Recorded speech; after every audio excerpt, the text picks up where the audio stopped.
A very good evening to everyone. I welcome you all to the Masterclass on Nutritional Management during Diarrhea and Celiac diseases among children. This will be our agenda for today. Let me quickly introduce you all to IIHMR Bangalore.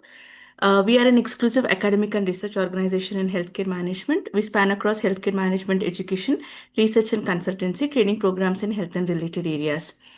Our key verticals are academics. We offer PGDM in hospital and health, PGDM in AIDS in healthcare, and uh, fellow program in management. We also have Admire research and consultancy and training. These are our key milestones. We have established South Campus of IIHMR in 2004. In 2010, we are AICTE approved. In 2015, we received NABET accreditation. We received MBA equivalency by NBA in 2018. And recently, we were accredited by NAC with grade A. These are our academic programs and these are our accreditations. So these are our academic programs at a glance. We have recently received ninth among the top private B schools in Bangalore as per Outlook 2025. This is our students receiving hands-on experience in real-life settings. So our expertise is in implementation research, large-scale survey, monitoring and evaluation, and our thematic focus is on health system strengthening, nutrition, NCDs, RMNSCH, urban, rural and tribal health, IEC and social behavioral change communication. We have Center for Learning and Development from which this program is coming. So our main focus is on public health research, healthcare quality, health and nutrition, digital health, health insurance, pharmaceutical management. Our programs, we offer professional practice series, management development program, faculty development program, certificate programs, and executive programs. So these are some of the exciting training programs ahead from IIHMR Bangalore. These are other nutrition programs. So application of qualitative research, it's in online and also offline session, which is starting from 13th and 14th of March. If anybody interested, kindly let me know. We also provide NABH and quality consultancy services. We provide accreditation programs, accreditation maintenance program, and also quality and patient safety program. So we have received and we are recognized as Gunavatta Patashala champion by NABH and QCI. We have Admire block where we have research and development hub, skilling hub, DG Health data and AI lab, and incubation hub. So these are our strategic collaborations with government institutes, academic institute, learning and development institute, health tech, medtech companies, and also healthcare delivery. This is our intellectual capital at IIHMR Bangalore. This is Ms. Dr. Jyoti Vijay. Ma'am is the program coordinator of AECN, and this particular masterclass is a part of AECN. And today's session will be handled by Dr. Anuja Agarwala, ma'am. Ma'am is taking session second masterclass today. Ma'am is a former senior dietitian, Department of Pediatrics, AIMS, and she's a certified pediatric nutrition from Birmingham Children's Hospital, UK. Ma'am is a founder and director of Nutrition Foundation of Genetic Disorders, genetic metabolic expert, personalized nutrition and wellness consultant. She's also a member of ICMR, Consortium of Rare Diseases, a clinical subcommittee of National Health Program for Prevention and Control of Fluorosis. She's also a member of Genetic Metabolic Dietitians International, working group member of Research Committee and Education Committee of GMDI, country representative Society of the Study of IEM, Dietitian Group, National Vice President of Indian Dietetic Association. Ma'am holds experience in pediatric nutrition for more than 35 years at AIMS Delhi, AIMS Delhi. Her area of interest are all the areas of pediatrics, particularly nutrition management in neurological diseases and inborn errors of metabolism. She is also reviewed manuscript for index journals, authored books chapters, developed training manuals, research publications in national and international journals with high impact factor. She was awarded the recipient of prestigious R&D Sadhana Award 2022 in clinical nutrition, Excellence in Clinical Nutrition Award 2022-23 International Society of Medical Food and Nutrition, felicitated as Women Leader of the Year 2023 by Asian Women Leader Forum. Thank you so much, ma'am, for agreeing to take the session. Over to you, ma'am.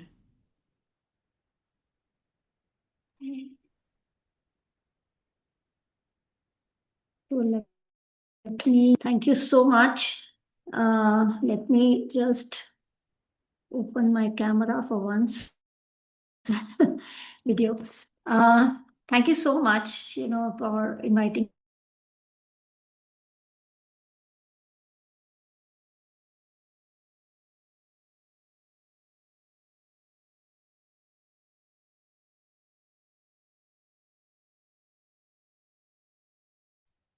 Ma'am, you're not audible.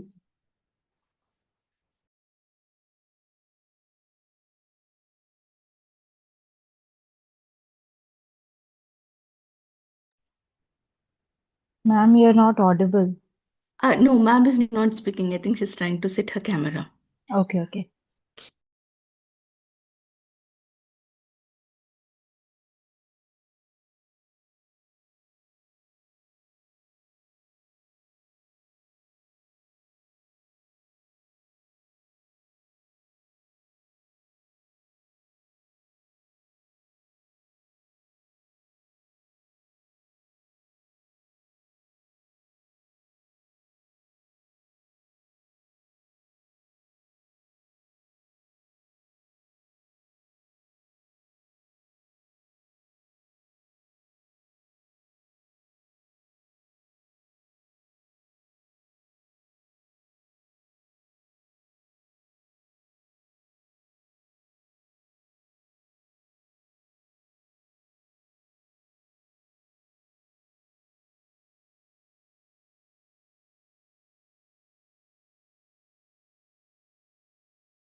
We can see the screen, ma'am.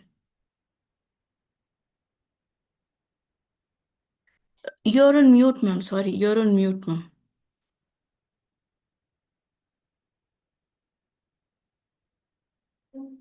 Okay. Yeah. So now can you hear me? Yes, ma'am. I can hear Right, you, ma'am. right.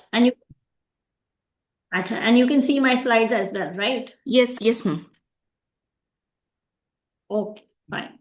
So today's topic is a nutritional management of diarrhea and celiac disease. And these are the topics very close to my heart. In fact, I started my career with, looking after gastroenterological disorders. And later on, I developed interest in neurological and genetic disorders, which are more complex. But then our base is, looking at diarrhea. Way back when I was in AIMS, my colleague, Dr. Shinjini Bhatnagar, who was doing her PhD, and the whole protocol of diarrhea was developed by her during her PhD. That was her PhD thesis, which actually became a national protocol later on. So it was a fantastic work. And I'm going to present now, today, these days, we don't see that kind of a diarrhea episodes that we used to see at that time. The whole ward used to be like a diarrhea ward at that time, right? And nobody else was allowed to be admitted. But with the, I think we have low osmolarity ORS, then we had several, research in zinc, in the area of zinc, vitamin A and vitamin D, that, subsequently it became very, very less. So now today, I think primary health center or even a common man knows that the diarrhea starts, you start with ORS.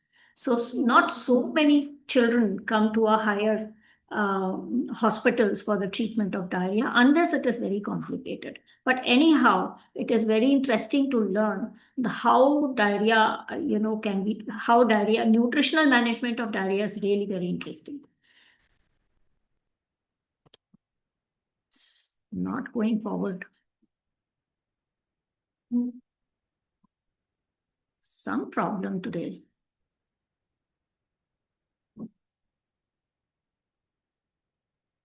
Right.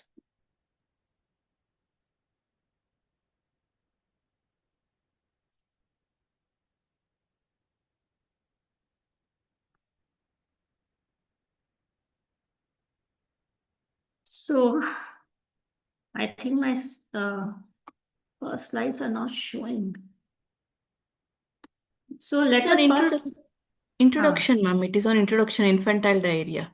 Yeah, infantile. From my end, it is going very slowly, so the slides are not showing. Anyway, so first, let us have a look at infantile diarrhea, because under 5 children are the most affected children with diarrhea, and we have two types of diarrhea: primary or secondary diarrheas, and we can say lactose intolerance. So whether lactose intolerance really sets in or not, we need to understand. And where do we suspect lactose intolerance? So, firstly, we need to understand that it has multifactorial etiologies, and it is of very significant public health concerns in India, because most of the children die with malnutrition or with diarrhea or coupled nutrition and diarrhea. So, national prevalence is around 9%, especially in under 5 children. And the types of diarrhea vary. Common causes of diarrhea is rotavirus, and there is a huge amount of evidence now about rotavirus and E. coli infection. There could be parasitic diseases also, like giardiasis and amoebiasis. So lactose intolerance could either be a cause or it could be a consequence during a diarrheal episode. So, and it is of primary and secondary forms. Right. So what is primary lactose intolerance? Primary lactose intolerance, basically, it is a congenital condition, and it is caused by a gene mutation, which results in complete deficiency of lactase from birth itself. Right. So this is genetically determined condition, and there could be complete stoppage of lactase activity or a gradual stoppage of lactase enzyme activity in the intestine. So they say global prevalence is 70%, which I really doubt, because there are not so many. In first place, they say rare congenital condition, and 70% is confirm in that, what the figure I got is 70%. So prevalence varies across population and ethnic backgrounds, and it is very prevalent in East Asian, African, and Native American descents, but it is less common in Northern European descents. Right. Okay.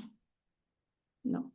So secondary lactose intolerance is more common, and it is a transient condition which results from reduced lactase activity due to intestinal damage. And how the intestinal damage could be of many causes, like infections, like inflammation or malnutrition. There could be an intestinal injury, which will damage the mucosal line, and that's how the lactase deficiency sets in. So acute gastroenteritis, a persistent diarrhea which lasts very long, so it can damage the intestine very severely. And also conditions, many other conditions, primary conditions like any fever, or other conditions which is coupled with diarrhea can also damage the intestinal mucosa.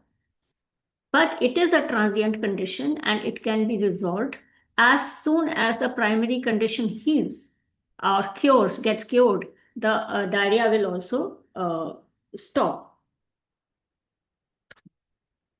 So what are the etiologies of secondary lactose intolerance? It could be infection, rotavirus, a number of E. coli, Shigella, giardiasis. It could be inflammation like celiac disease, CMPA, cow's milk protein allergies.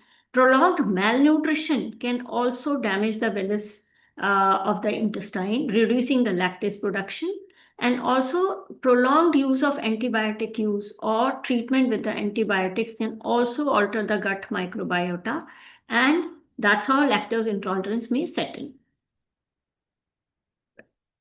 So how will you identify lactose intolerance, and what kind of intervention would you do for a particular type of lactose intolerance? So accurate differentiation, whether it is a primary lactose intolerance or a secondary lactose intolerance, is very important for effective management. Because if you don't know what kind of an lactose intolerance it is, then you will end up doing unnecessarily dietary restrictions, or the symptoms may prolong because you are not giving the right kind of a treatment. You have not been able to identify what kind of a lactose intolerance, because the treatment modalities are absolutely different between the two kinds of lactose intolerance. So early identification and appropriate intervention is very, very important to prevent complications, malnutrition, and also impaired growth in affected children. As I said, lactose intolerance is most prevalent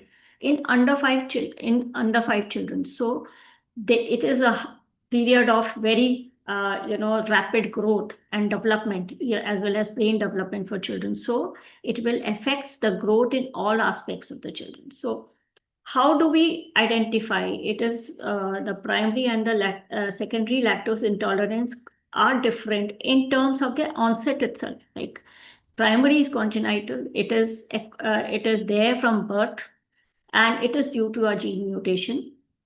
Secondary lactose intolerance is acquired. It is not inherited. It is acquired, and it sets in after the damage of the intestines. It may be because of infections, inflammation, or malnutrition. The duration of primary lactose intolerance is lifelong, while secondary lactose intolerance is a transient stage, and it resolves after recovery. The management of primary lactose intolerance is lactose-free diet for life, while secondary lactose intolerance, as soon as you treat the underlying cause, gradual lactose reintroduction can be done. So it is just a temporary phase wherein you may have to give a low lactose diet, or you may have to avoid lactose, 100% of lactose for some time, but reintroduction of lactose can be done subsequently.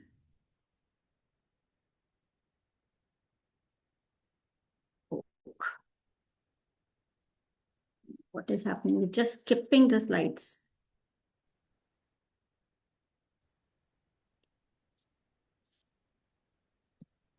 Okay.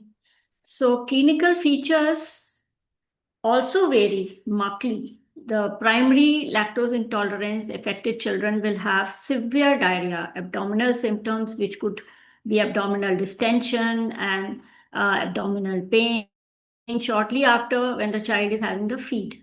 And they have difficulty of gaining weight due to poor nutrient absorption because it is because of gene mutation. So total absence of lactase activity is there.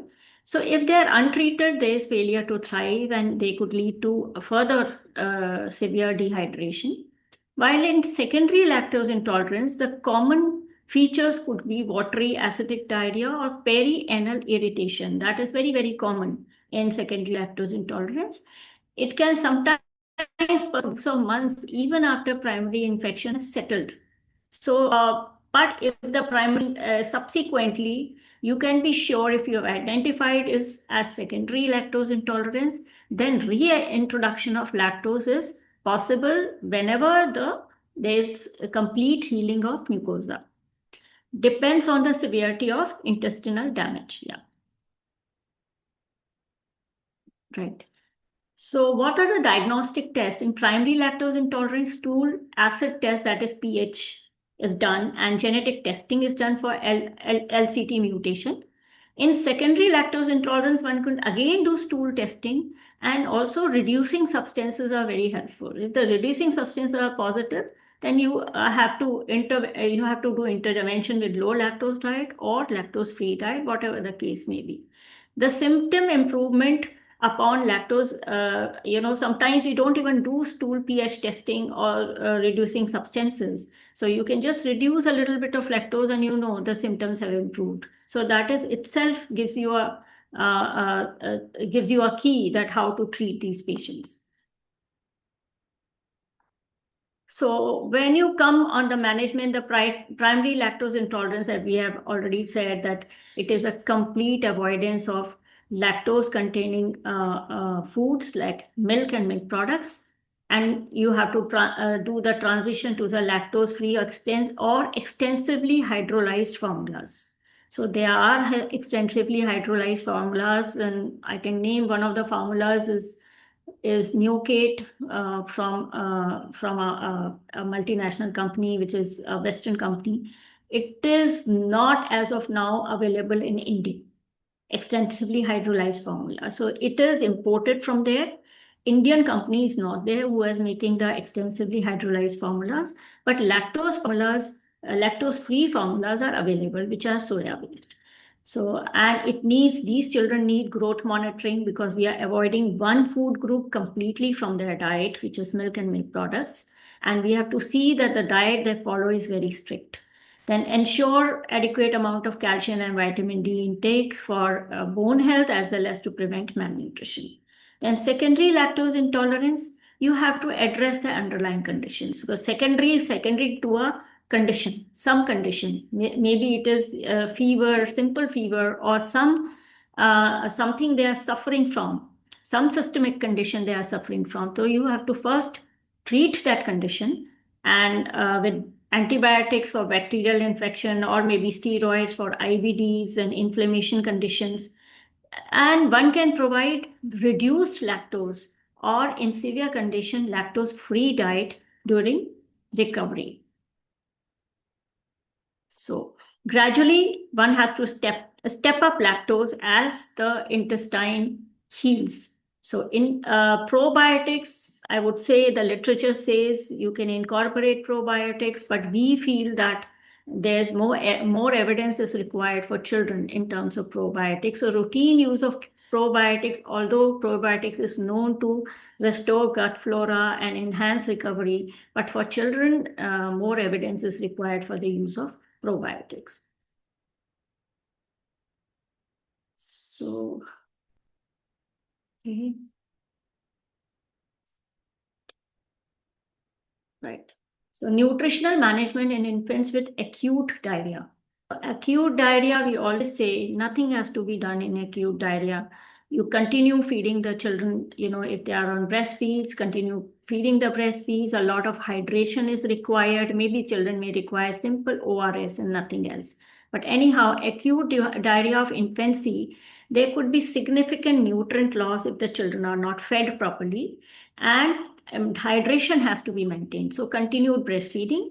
Breast milk, we know the benefits of breast milk, and it has antibiotics, proactive components, and protects the girls and regulate the immune responses and also prevent infection. So in small children, if you have identified it is acute diarrhea, it is not a primary diarrhea, it is a secondary diarrhea. It could be due to unhygienic conditions. It could be due to the fact that the mother has given some water which is not allowed in the first 6 months. It could be due to honey. It could be due to a number of things. So a good clinic is very important in these cases, and just continue breastfeeding. For non-breastfed children, the recommendation is continue usual undiluted milk, not diluted. At times when children have diarrhea, people just say the nutrients will be very overwhelming, or it will be too much of what they say in the layman term, it will be very heavy.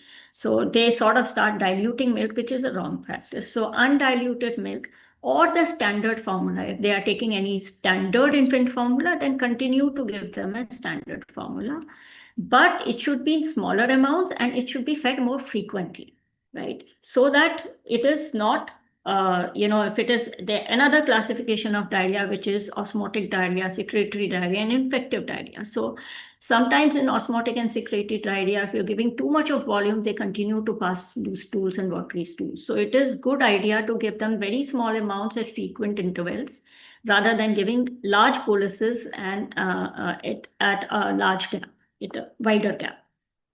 And of course, oral rehydration solution is to be given. Right. So in secondary lactose intolerance, an acute episode of diarrhea in infants, partial lactic activity which allows short-term lactose digestion.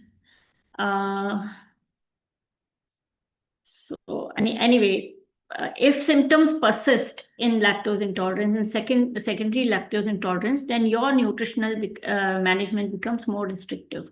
So temporary lactose-free formula can also be started. So if we have a number of lactose-free formulas available for infants, especially for infants, which are soya-based, that could be started. There we have hydrolyzed casein-based formulas also that could be also started in standard dilutions.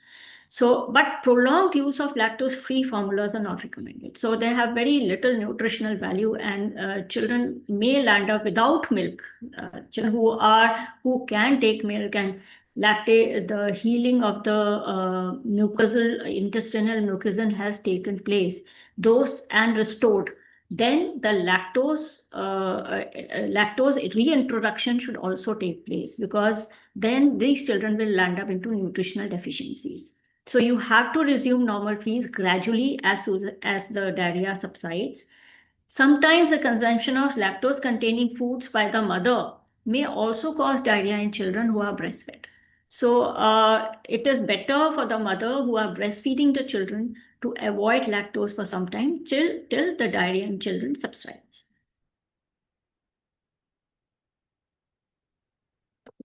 Right. So again, coming to the probiotics, emerging evidence on the role of probiotics in managing infantile diarrhea. The role is still emerging, and especially in case of infants and children below 1 year, we do not recommend probiotics. But there have been studies in some specific strains, right? And benefits have been reported from some, researchers, like in terms of blood flora restoration or reduction of diarrheal duration. That I think I remember one study which has been done in Kolkata by the gastroenterologist in the community setup, and they saw the reduction of duration of diarrhea. But still, it is not uniformly suggested to start probiotics for children, for infants. But it may routine therapy is still not approved. So there could be a lot of conditions which can mimic lactose intolerance, and they may be presenting the same clinical features as lactose intolerance. So it could be cow's milk protein allergy. So it is immune mediated condition, but it can again present with profuse diarrhea, but it can be bloody stools, also eczema. If it is coupled with some other symptoms like these or respiratory symptoms, one can suspect something else, just simple secondary lactose intolerance. Then chronic infectious diarrhea can also have the clinical feature of prolonged fever or weight loss. So diarrhea associated with prolonged fever, weight loss, or some systemic signs, then one has to investigate further. Celiac disease is sometimes a silent disease. It could have the feature of malabsorption with chronic diarrhea. It can have coupled with anemia and failure to thrive. At times, they have no symptoms at all. So one has to have a suspicion of celiac disease. So it is a very different, we will talk about celiac disease when we come to it. Then GRDS is also present with the simple malabsorption and chronic diarrhea. Functional gastrointestinal disorders may also mimic lactose intolerance. Malabsorption syndrome, such as short bowel syndrome, may also need to be considered as a differential diagnosis for children with chronic diarrhea.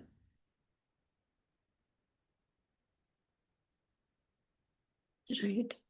So we have already said this, how to differentiate lactose intolerance from similar conditions. The cow's milk protein allergy involves immune response to milk proteins and causing allergic symptoms, while chronic infectious diarrhea is characterized by persistent diarrhea due to infections and other clinical features.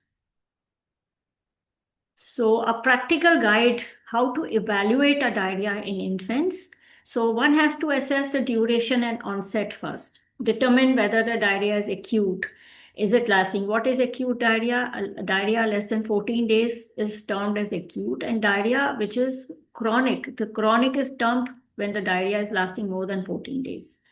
And assess when the symptoms first appeared. So a very good clinical history and any recent changes in feeding or the environment of the child. Then evaluate the type of stools. Is it a watery stools? Usually indicate viral or bacterial infection. Or is it associated with blood or mucus in stools, which is suggestive of bacterial infection? Then one should examine the associated symptoms as well, like fever or vomiting or dehydration. So one has to check for the signs of dehydration, whether the mouth is dry or decreased urine output, whether the child is lethargic, or a pinch test, whether how much dehydration is there.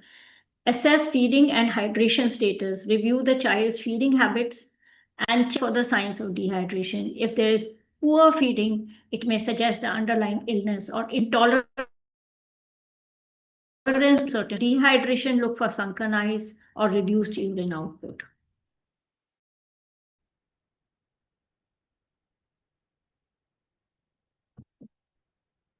Right. Evaluate.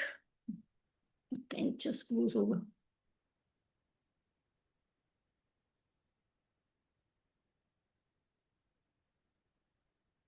Right. Evaluate recent medications. So if the child, sometimes the diarrhea sets in because of some antibiotics or medications the child is taking. So one has to assess that and rule out underlying conditions. So the cow's milk protein allergy or similar conditions which mimic diarrhea can also be ruled out. And test tool if the diarrhea persists. So test for stool cultures, antigen test, or PCR to identify the pathogens, and review family history for additional diagnostic clues. So I think the family history becomes really very important, and the clinical history becomes very, very important. Elicit family history of food allergies. So it can, you can assess the child for food allergies or lactose intolerance. Evaluate environmental conditions such as travel history, the type of water they're having, the type of food they're having, and are they traveling a lot, or daycare attendance, where the child, who takes care of the child, and hygienic conditions and everything. So this is, the red flags, and further evaluation is required if the symptoms are continued diarrhea, the child is losing a lot of weight, despite lactose-free feeds. You're continuing to give him lactose-free feeds for a week or so, and there's no improvement. Child continues to be irritable, they continues to be sick, and diarrhea continues, weight loss continues. Then one has to, evaluate child further for other conditions. So this is a simple, diagram to show evaluating diarrhea in infants, a step-by-step guide. So the step one is to assess the duration and onset. I've said it all: evaluate the type of stools, examine associated symptoms, assess feeding, evaluate recent medications, rule out underlying conditions, conduct stool testing, and review family and environmental history. So coming to persistent diarrhea, acute diarrhea is simple. So the conclusion is that you continue feeding, and if required, ORS may be required if the child seems to be a little dehydrated. But if you continued feeding the child and keep the child hydrated, acute diarrhea can be very well managed with the normal diet which are already the child is taking. If an infant below 6 months, continue breastfeeding. If the breastfeeding is not there, then the normal milk without dilution. If the child is older, continue feeding him the normal food.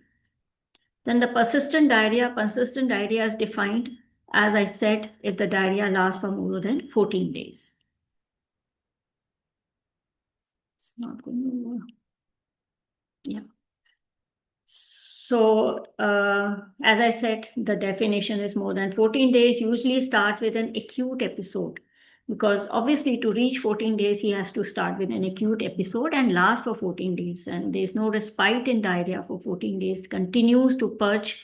Then estimated prevalence is that it says 3 to 20% of acute diarrhea episodes among children who are less than 5 years old actually become persistent.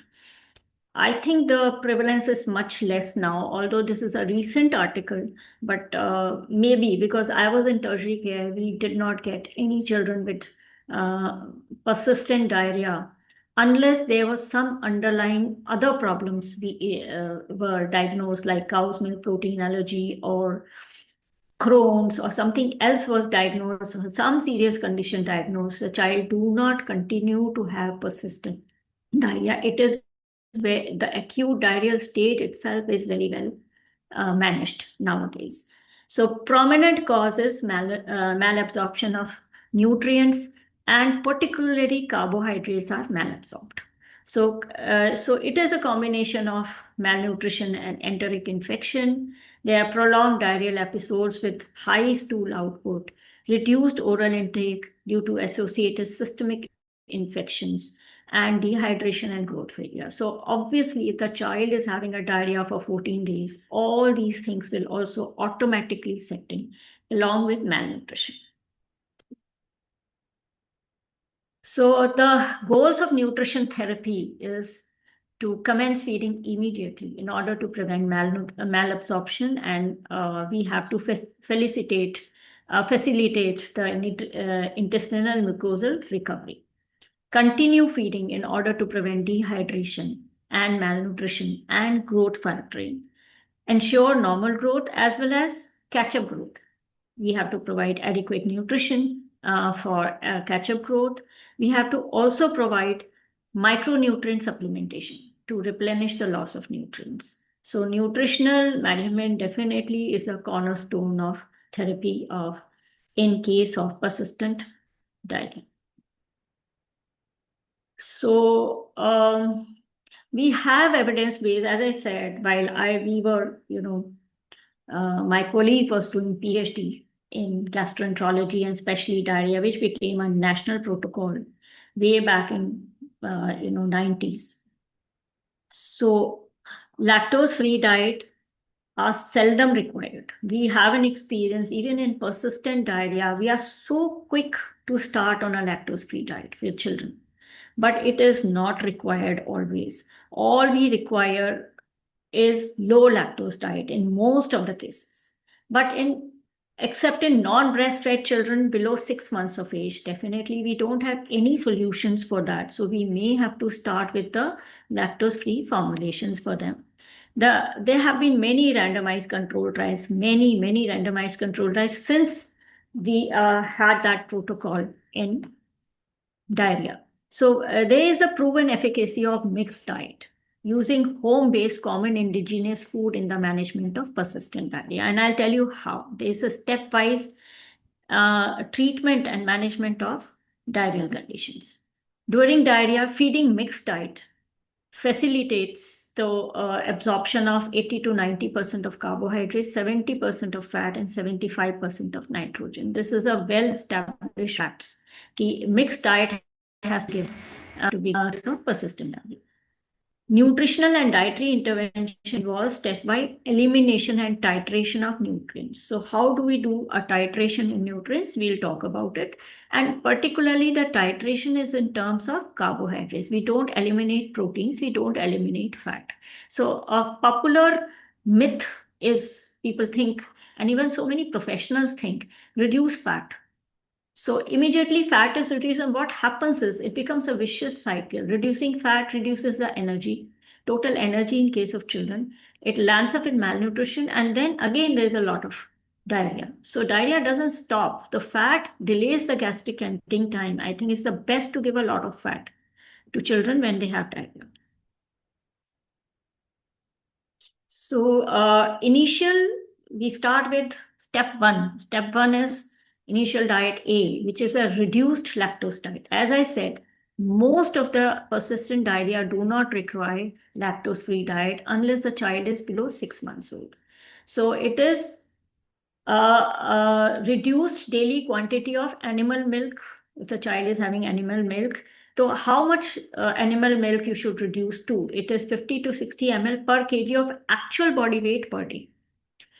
And you have to provide not more than 2 to 2.5 gram of lactose per kg per day. So I mean, this is not a direct dialogue. I would like to ask a nutritionist, especially nutritionists and the doctors in this thing, how much 100 ml of milk contains how much of lactose? Can somebody write in the chat box?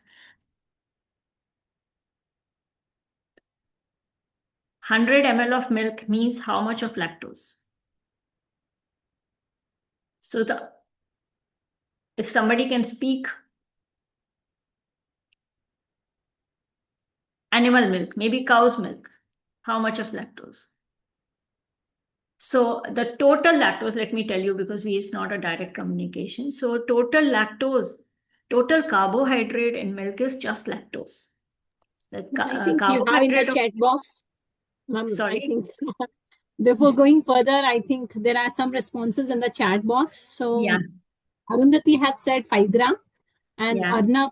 Arnav is saying in 100 ml of cow's milk, you'll find approximately 4.7 to 5.5 grams of lactose, the natural sugar in milk, which varies Yeah, slightly. great. So what I mean to say is I just wanted to see there's only one type of carbohydrate in milk, which is lactose, right? So you reduce the lactose to, this is 4.5 or 5 grams of lactose per 100 ml of milk. That means you have to reduce it to 2 to 2.5 gram of lactose per kg per day, per kg of actual body weight.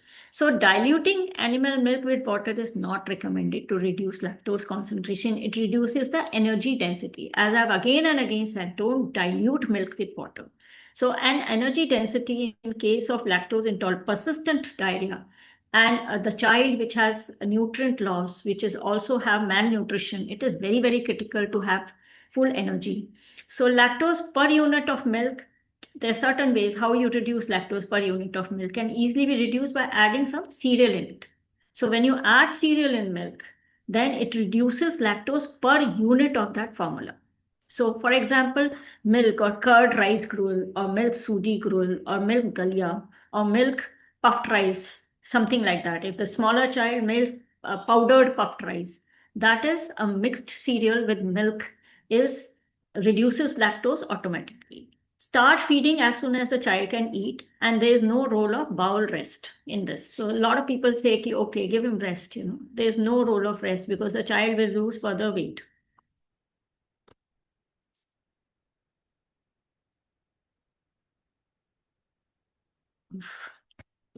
I think I should close my camera. It is not going further. Right. So feed frequently and small volumes. Begin to offer 6 to 7 feeds per day. And aim is to provide total energy intake. What is a total energy intake? It is not 1 calorie per ml. It is 75 kilocalorie per kg of actual body weight per day.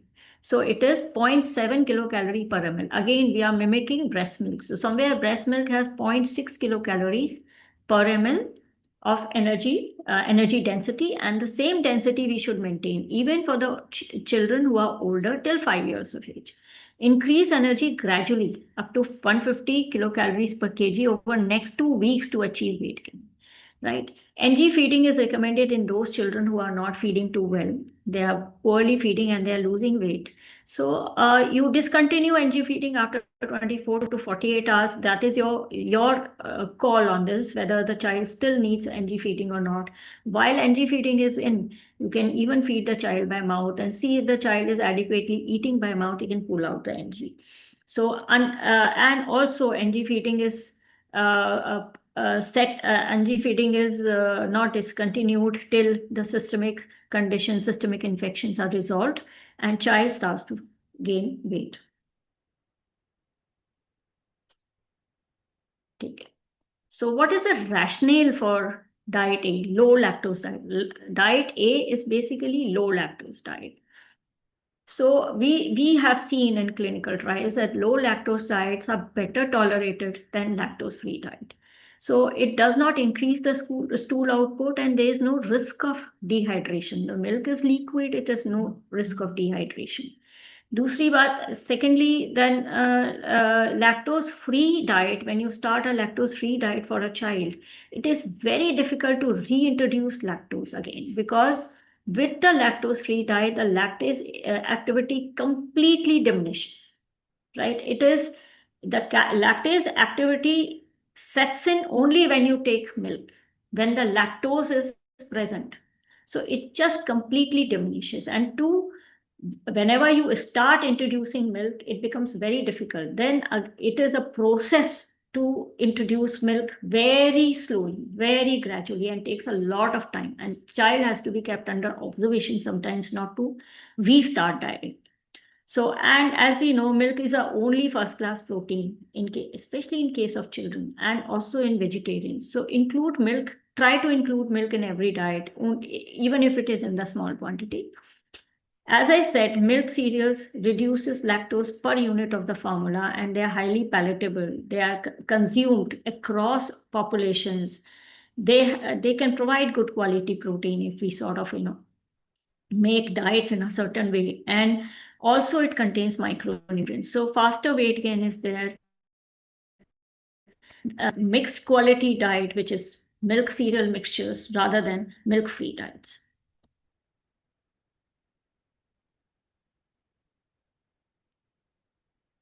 Right. So lactose is better tolerated when milk is mixed with cereals, and it is offered frequently in divided feeds in small quantities. And also when you mix cereals with milk, it delays the gastric emptying time, because now you have mixed some cereal, so it moves in the intestine slowly. So it actually delays the gastric emptying. Milk cereal mixtures are more efficacious and acceptable than soya-based formula. You can see the children become very, they do not want to accept soya milk after some time. Like, so, and or curd cereal. Curd is often not liked by small children. Fat is not contraindicated, as I said earlier. Further increase in calorie density, and it improves palatability. It also delays the gastric emptying time. So addition of fat definitely controls diarrhea rather than purging the child. So this is a typical diet composition of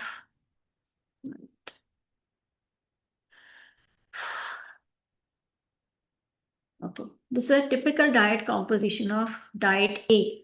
You can see here milk is reduced to 1/3 bowl or whatever. The sugar, some amount of sugar is added. Sugar is a disaccharide.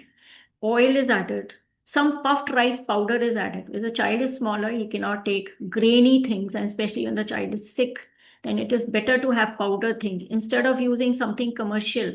Like there's so many commercial things. There are puffed rice powders also packed in commercial formulations that can be also used in high society. But then, what happens is our experience is that if you give them a taste of commercial formulations, then the children do not accept the normal food or the normal kind of complementary feeding or the normal household food which is indigenous. So they have a trouble. They have a change in the taste and flavors. So I think it is better to have the home-based food, which we often recommend. And it gives 100 kilocalories.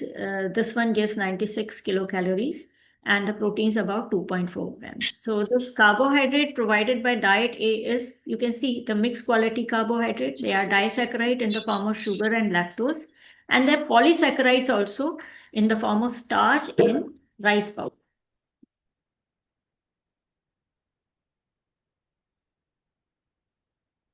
Okay.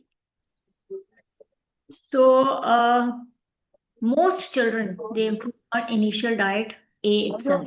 That is a low lactose diet. Children who are irresponsive to diet A, you can initiate diet B. But they should be free of systemic infections. Diet B is lactose-free or milk-free diet. You replace milk by some other protein, because one needs to give some protein in the diet. So it is replaced with chicken or egg or protein hydrolysate. And one has to also titrate carbohydrate. As I earlier said, that most of the malabsorption takes place because of the carbohydrates, right? So one has to titrate the type of carbohydrate you are using in the diet. What is the rationale for type B, diet B? The lactose-free reduced starch diet. This is called not only lactose-free diet, this is also reduced starch diet. So if there's no response on diet A, impaired digestion of starch and lactose as well as other disaccharides may be taking place. So milk as lactose and disaccharide is eliminated. First thing to eliminate is sugar, because sugar is the cause of osmotic load in the diet also. So it causes osmosis. That's why sugar is the first one to be sacrificed. And starch polysaccharide is reduced a little bit. That means rice is reduced a little bit, partially substituted by monosaccharide, which is glucose. Okay, glucose has a different digestive, cycle different cycle for digestion. So glucose goes in some other pathway, not the usual pathway. So glucose is safe. Monosaccharide can be used. Too much of glucose. Partial substitution of cereal with glucose increases the digestibility without increasing the osmolarity. But glucose, because it is a monosaccharide, may increase osmolarity if it is used in a higher amount, a very high amount. So this is a typical composition of diet B, in which we are not using milk, we are using egg white or chicken, and we are using puffed rice, but in the reduced quantity. We are using glucose instead of sugar. Sugar is a disaccharide. And then we are using oil in a higher amount. So this actually gives a little lower calories, but then what is our aim? We have to see. Our aim is to stop diarrhea first, because the diarrhea is not stopped in diet A.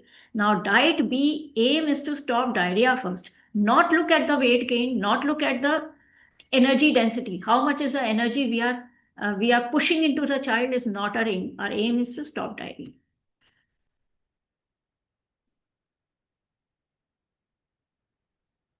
So then we have diet C. So most children, 90% I would not say, will actually be responsive to either diet A or diet B. But still there may be some children who will not tolerate or continue to have diarrhea. Then there's diet C. It contains only monosaccharides, that is glucose as a source of carbohydrate, and protein, egg and chicken as a source of protein, and we have fat also as a source of in the form of oil to increase the energy density. So a high quantity of glucose increases, as I say, diet osmolarity. So child will land up with osmotic diarrhea. There's another classification of diarrhea which says osmotic and osmotic diarrhea or infective diarrhea or secretory diarrhea. So it may land up with osmotic diarrhea. Amount of glucose should not exceed between 3 to 4 grams per 100 ml of feed. So a typical feed of diet C, I'll just show you. Intolerance, substantial weight loss by this time. If the child has not tolerated diet A and B, and he had been termed as persistent diarrhea, which is lasting for 14 days, you continue to give him diet A for 3 days or maybe 4 days, and then you started on type B diet, then again 4 days, the child must have had lost a lot of weight because he's continuing to have diarrhea and he is irresponsive to either diet A or diet B. So the main aim at this stage is to control diarrhea immediately. So expecting to stop diarrhea and weight gain at the same time is not possible. So that don't even try to increase calories to that extent, the child gets overloaded and start purging even more. So you stop diarrhea first, whether it is low calorie density, and then aim to make him gain weight. So diet C is absence of all complex carbohydrate, restricted use of glucose, low in calories, cannot ensure weight gain in malnourished children. So as soon as the diarrhea stops on diet C, other forms of carbohydrates gradually. So if you add, so you have to actually work upwards now. You have to slowly introduce diet B and then slowly introduce diet A. So that process is very gradual. Madam, what if the patient is vegetarian? Yeah, so if the patient is vegetarian, then we have to start some formulation. Now we have, as I said, extensively hydrolyzed formulas, right? That we use. And this was a protocol which is very interesting. We used to actually use chicken or used to convince patients. At that time, we never had these also, right? So, and soya, actually what happens is, soya after some time in persistent diarrhea, soya doesn't work many a times. The child after taking soya based standard formulas, they start purging again because soya starts mimicking lactose, right? We actually learned it by doing a lot of literature search, and we found out that after 15 days of usage of soya-based products, they start mimicking lactose, and the child doesn't tolerate it anymore. And that's how we came up to these, alternatives. So at that time, we never had any alternatives, but now even extensively hydrolyzed formula, some of the Indian companies have started making, but still we depend a lot on the imports. Unfortunately, all these infant formula companies who used to get these formulas to our country has stopped providing it because of too much of, they didn't have any gains in this country because of too much of import duties. So it became very, very expensive. They were only used by the private sector. I mean, if you tell a Crohn's patient, or if you tell a cow's milk protein allergy patient to use this extensively hydrolyzed formula for a year, how can they are just supposed to be on enteral feeds and these formulas. So it becomes very expensive. So either we have to, convince the patients, or we have to use some of these hydrolyzed formula. Partially hydrolyzed formulas are, I mean, I can't take names of the companies. They are provided now by some of these major infant nutrition companies. They have come in. So as I said, diet C we hardly need. And if we have to go on a diet C, now in today's scenario, we must investigate the patient properly. Maybe he has something else. Invariably, we find that these children who continue to have diarrhea beyond diet B, lactose-free diet, and after the so much of alterations and titerations, they actually turn out to be either celiac or something else, some IBD. Now we are seeing IBD in a huge number of children with IBD and IBS. And then Crohn's, some tropical sprue or something, So there's something else to it. So one needs to investigate. So I can just say that, there's one company who's providing these powders, this chicken powders and egg powders now. So one doesn't have to use the, chicken and egg as such, don't have to cook it. They're providing it. They're also providing very concentrated protein powders, 80% of protein powders, like just proteins. So I think, we have come a long way, and now we are using those powders to sort of treat these children. So this is a concoction of basically chicken, egg, which is without carbohydrates, and glucose, oil, and the concoction is made in water. Alternatively, we have a product called Vengain, Neogain. These products are available, and these are Pune-based company which are making these products, and just proteins. These are just proteins. Then again. Okay. And step 4 is a zero carbohydrate diet. So, at times these are only small amount of children. As I said, nowadays we need to investigate, and it can turn out to be something else. We don't have to go so far on diet D now. So it is free of all carbohydrates, simply chicken blended with, some amount of fat and some salt. So, and obviously the child cannot be kept on this diet for a very long time. And also we have seen when the child is on this diet, the diarrhea instantly stops within 1 or 2 days. So the culprit is actually carbohydrates. So the whole story is about how to titrate carbohydrates and how to modify your diets. This is the whole, I think your competence lies in how you titrate.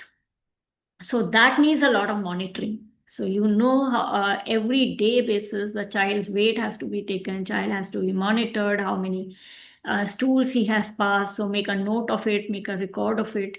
And in fact, the failure of dietary intervention and delay in titrating the diet, modifying the diet, and modification and diet delay, or some shortcuts, if you skip some steps in dietary manipulation, that will lead to the failure of treatment.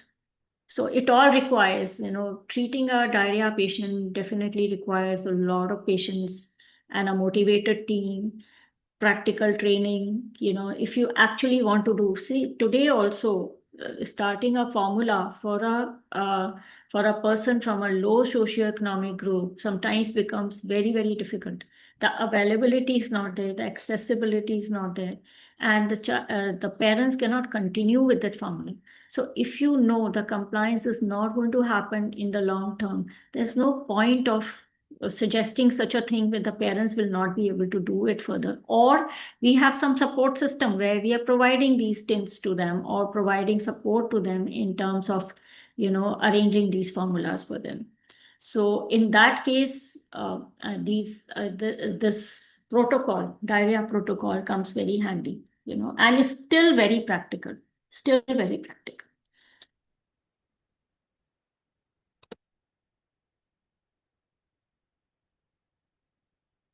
So children below 6 months, if they are completely breastfed, there should be no reason of diarrhea.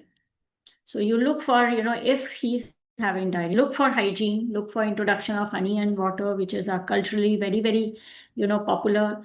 People give them honey. They feel that if, the child is having abdominal distension or he's crying excessively, the mother often feels, or the grandparents often feel the child must be having pain in the stomach. So they give them honey, or they give them some plain water with some, spices mixed in it. So that could be a cause of water, we don't know, and just has to be, this is a national protocol. This is a protocol globally, that child cannot give anything else, just breast milk in the first 6 months.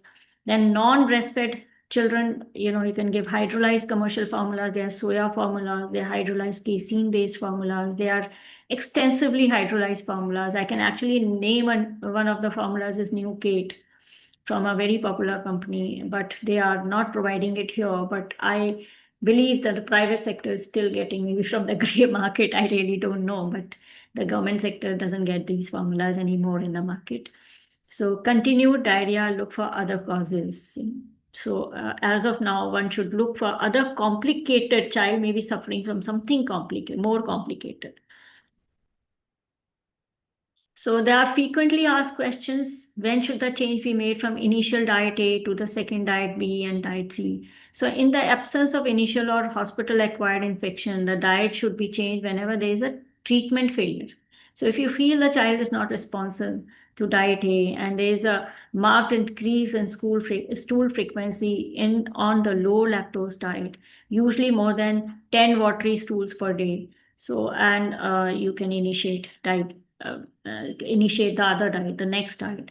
So, and also the return of dehydration anytime after initiating the treatment, or failure to establish the weight gain. By day 7, also the child is not gaining weight.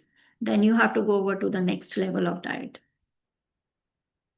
Then how long should the diet A and B be given unless a sign of treatment failure occur? So offer each diet for a minimum period of at least 3 to 4 days. I mean, we change diet so instantly, and I have seen. I would not say just doctors do it or just dietitians do it, or we are all responsible for a patient when we are looking out at a patient. That last night the child passed so many stools and you changed the diet. Let me tell you, the diets don't work so instantly as the medicine. Medicines, you give a crocin and instant relief in fever, right? Within an hour, fever is released. The diets don't work like that. So let it be for at least 24 hours to 48 hours. See the response and then change. What should be done for the rare cases with severe glucose malabsorption? Poor outcome on diet C may be due to transient glucose malabsorption, which is very, very rare. And these patients are identified by reducing substances in the stools. And diarrhea, actually, in such cases, if they are very sick cases, then obviously they need IV line or glucose by IV, right? So there's no two ways about it. So one has to actually deal from case to case and decide from case to case, a case scenario when they are in front of you on an everyday basis, looking at the trends in the monitoring sheet. So this is about diarrhea, and I'm closing down for some time before I open celiac disease.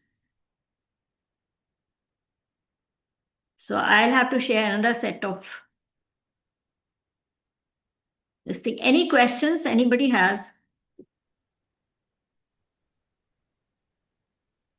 Hello, Dr. I request Anuja. all the participants to enable your cameras as well, so we can have a group photo as well. That was missed. And immediately, I mean, at the same time as well, if you want to add on something, if you have any questions, we are very happy. So we can have a 5 minutes Q&A session. Yes, yes, Arnav, you have something to like. Yes, Yeah. please go ahead. Yeah. Hi, Dr. Anuja. I'm Arnab Guha from Bangalore. Yeah. So actually, in my last 7 years of working with various kids in terms of neurotypical as well as neurodivergent, one point, one I want to highlight or I want to ask you, even I had attended Dr. Govind Makharia's event Yeah. 2 years back.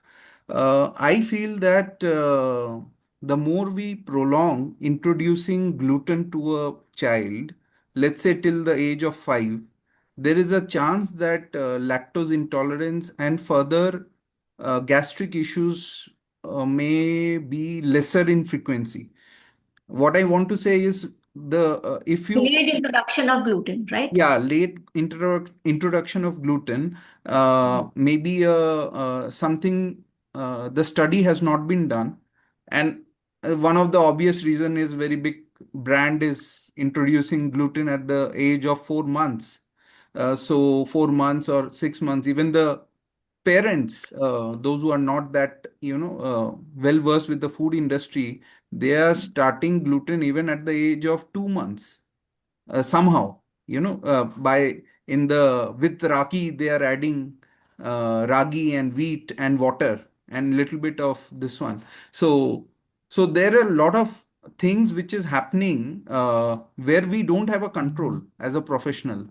And what is your opinion? Have you come across any studies on the impact of late introduction of today's gluten, modern wheat? I'll tell you, Dr. Goha, that is, we have debated on this a lot of times. Unfortunately, yes, the pediatricians group, which we have Dr. Shinjini Bhatnagar, you must be knowing about Dr. Bhan's group. Yeah. We have really debated on this issue, and there's a very low evidence there is some evidence of delayed introduction of gluten, and as it is, we say exclusive breastfeeding till 6 months of age. So the introduction of gluten is totally a no at 2 months or 4 months. Or, it is totally a detrimental thing a person is doing if they're introducing, even for cultural reasons, right? So that we have to definitely see and educate parents not to do so. And where have they learned this? Maybe from the community itself, because we have very diverse communities which propagate different things. And if you are saying there's a company like that, we should shun that company. There are not two ways about it, right? For a small child, gluten will definitely cause a lot of injury in the intestines and damage the mucosal, surface. And And even some of the millet should not be introduced too early. no, no, no. I am totally against it. Millet is too coarse for a child. I think child should, even for the complementary feeding, when you say that you start at 6 months of age, start with a little bit of rice, which is very soothing in the intestine and not too harsh. So the evidence is that if you introduce gluten at 8 months of age, maybe it will delay. So it will only delay. Suppose you're predisposed to having celiac disease, then it will only delay the damage to the intestines, because you have to take a lot of gluten to have a damage to the intestine and get diagnosed for celiac disease. That's why we do gluten challenge sometimes, because Yes. the gold standard is endoscopy, right? Yeah. TT is just it's not a confirmatory test. It is just, it is just telling you that you may be having celiac disease. Of course, it's positive celiac, right? But there are other enteropathies also coming, non-gluten celiac enteropathy also coming, which also may raise TTGs, right? So you have to go in for endoscopy. Endoscopy does not pick up celiac unless the child has a severe villus atrophy, Mm-hmm. right? And for severe villus atrophy, the child has to have gluten for at least 2 years. Okay. Yeah. Otherwise, it will not manifest in the test. It will not manifest. It is as it is a silent disease. We are seeing people having treatment of TB, full course of TB, not improved, getting skinny. And it is also, now it is coming up that it is not a norm that the child should have a celiac disease after taking gluten. It can actually also be diagnosed in adults. He never had any symptoms, but something triggered while he was 30 years old, and he shows up the symptoms. So that is HLA typing. You have to do HLA typing. You are prone to celiac disease, but the symptoms has not shown. But in the favorable conditions, you are asymptomatic and you show up the symptoms, right? Yeah. So that means your gut damage has had happened. Slow gut damage was already there, right? So I think there's so many things which needs to be investigated. But yes, there's low evidence, but there is evidence to show that introduce gluten a little late. Yeah. Right? And one And more controversy here, this is from the public, not from the professional point of view, but there is a big controversy, like what is the national prevalence of lactose intolerance of all age group in India? Uh, so when we talk to professors from NDRI, Karnal, which is a dairy institute, premier dairy institute, they are rubbishing the report that it is even 30%. But many reports have come, many published papers, which are saying that in India it is 65%. And one of the company 5 years ago, like ITC, when they launched milk in Kolkata, they said that 80% people in Kolkata, that is the West Bengal side, they are predisposed, and 99% drink milk in West Bengal. So this is I as a researcher, I am totally confused. What is the exact data? Because if even if it is 30% and if 90% people in India eat or drink milk products, then it is a dangerous thing to do. You know?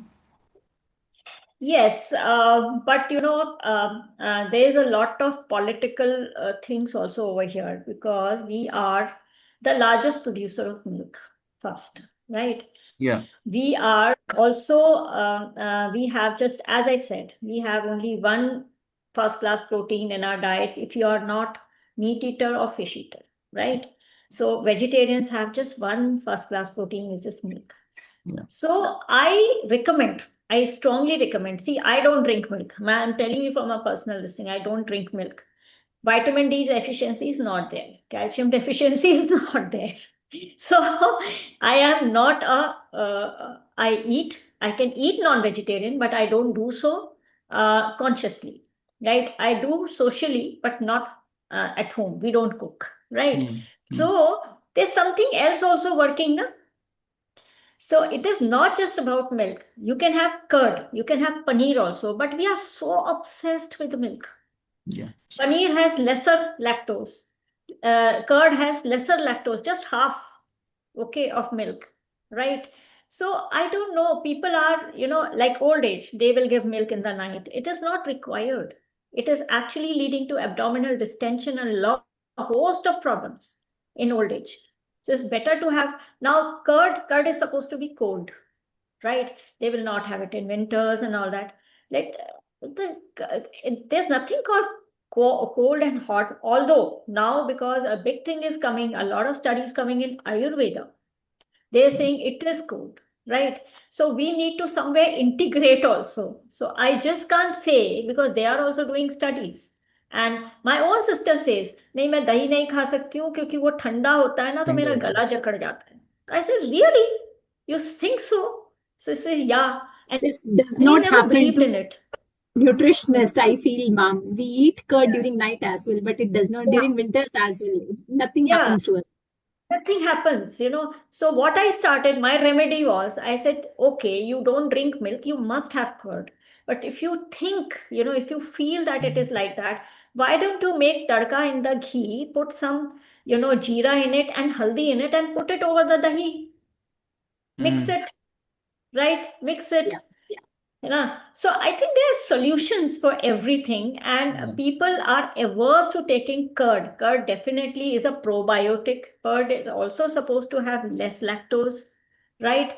For small children, definitely I agree. They don't like curd, right? Yeah. So often it is khatta, they won't like it, they make faces. But still, we have, anyhow, we have given in low lactose diet diluted curd, even in small children. We have administered. And here, Okay. one more point. This is my I last think question. Sorry, just a small point. I had worked in Novozymes previously, so that is an enzyme company. I was senior scientist there. Just for everyone's information, they should do their own research, saying that whatever the lactose-free milk, dairy milk that we are getting nowadays, is the lactase enzyme getting denatured or not? In my Yes. opinion, the lactase enzymes is not getting denatured and it is still prevalent in the milk. And if we drink that milk, there is a chance of autoimmune disease being there. So, so I don't know, but Very good question, Dr. Guha. I must tell you this in our, galactose, yeah, glycogen storage diseases and galactosemias. A lot of people were, advising these lactose free, because even in glycogen storage disease, you have to go lactose free, yeah, right? yeah, And we saw a lot of problems with our patients. So please don't go in for that. yeah. Don't go by the market. Let me tell you this. Don't go by the industry. What they That's why we are struggling. Like people like us who know nutrition and food, we are not being heard, or we cannot write all this or talk in a public forum. In a close community, I am talking. Amul, they're making lactose-free milk. Lactase enzyme with lactase enzyme. So you can't say anything against you. Say anything against them, and you'll. Yeah, yeah, there will be a lot of problems. So youngsters in this group should be careful whatever you are talking. Okay, that's from my side. Thank you.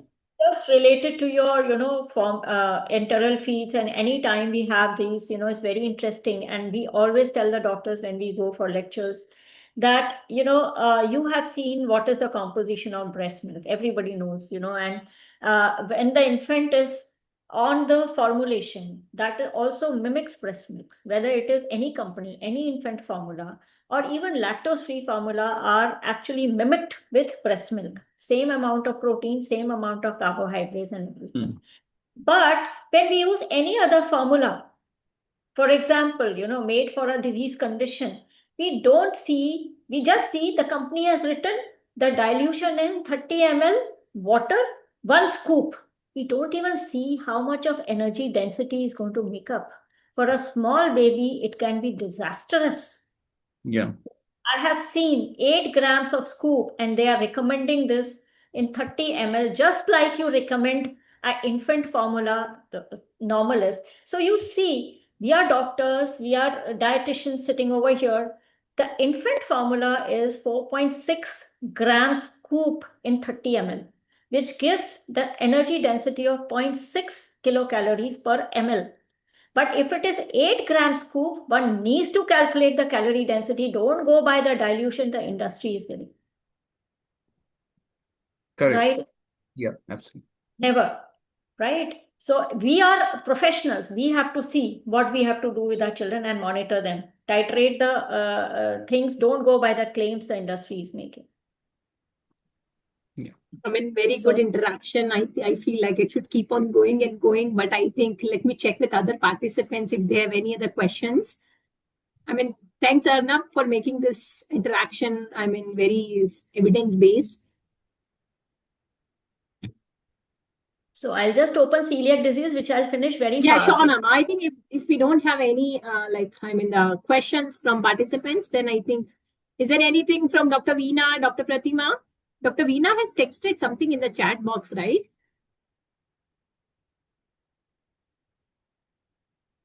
Okay, I think that query is already resolved. Okay, ma'am. Resolve. Okay. So I'll just take up celiac disease.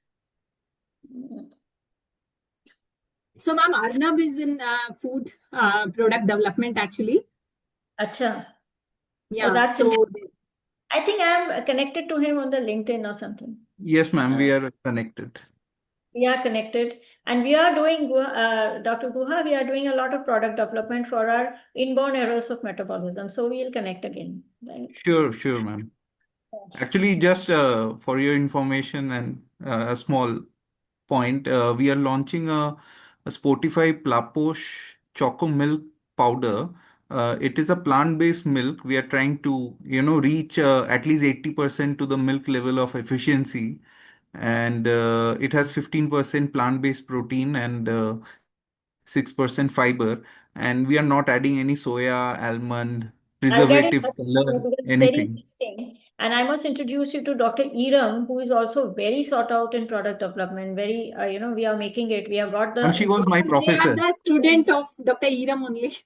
Acha, she is Yeah. too good. And really, Yeah. very good. From Delhi University, she was my professor then. Okay. Yeah. So anyway, I'll just close my video because my slides are Sure. not changing. Right? Okay, and I will just share my slides.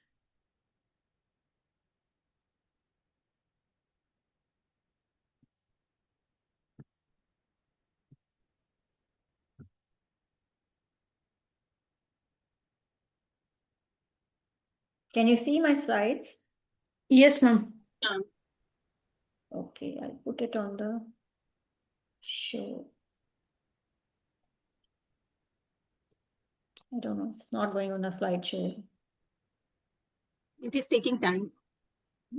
Taking a lot of time. Okay. Yeah. Okay. So again, celiac disease is multi-factorial. It's an immune mediated disorder. It is diagnosed after the gluten exposure and tolerance, and we've had a lot of discussion on this. So inflammatory injury to the small intestine and reduced absorption of calcium, iron, and all kinds of micronutrients are there, because if the villi, you can see the villi change, difference in villi is a typical gut villi, gut mucosa, and in gut with celiac disease, complete diminution of villi over there. So it has a genetic predisposition. Slide is not going. Yeah. So if you can see here, gluten disease, there can be a lot of manifestations, and gluten sensitivity is a little different. Today, we are not going to go into the details, and it is a little complicated, but we just stick to celiac disease. Celiac disease is, manifestation could be hair loss, headaches, fatigue, a lot of neurological problems, not just malabsorption and diarrhea. A lot of people just think to investigate for celiac because the child is having a lot of malabsorption and he's stunted. So these are two features, typical features, but they can be very atypical features also, just like skin rash, just weight loss, nothing else, fertility issues as they grow up, bloating, cramping, joints. So a whole lot of, just for no reason, there is micronutrient deficiencies. Child is not having diarrhea, but having constipation and some neurological problems. You can even see that, having nausea and vomiting often, he's falling sick often, tooth problems are also there. So it is the autoimmune IgA mediated and it happens in the individuals who are predisposed. Gluten interferes with the digestion of, okay, I can't see the, okay. Interferes with the digestion of food and absorption of the nutrients and attacks the lining of the small intestine. It also hinders the growth and development in children. And celiac disease can also, in ADHD and eczema, we also land up, advising gluten-free diet. So those are other conditions. which could be just, like gluten intolerance. So there's another entity called wheat or gluten sensitivity. There's no specific test for wheat sensitivity. Celiac test negative hai, agar to eliminate gluten from the diet and symptom disappear. That would be wheat sensitivity. Okay. So seems to be a very complicated this thing graph, a kind of the clinical suspicion of celiac. We have, TTG, IgA, and if it is more than 10 U per ml, and again TTG, again it is negative, then again how you go about it. I think there is a Marsh criteria which is by Espegan. You have to just see that.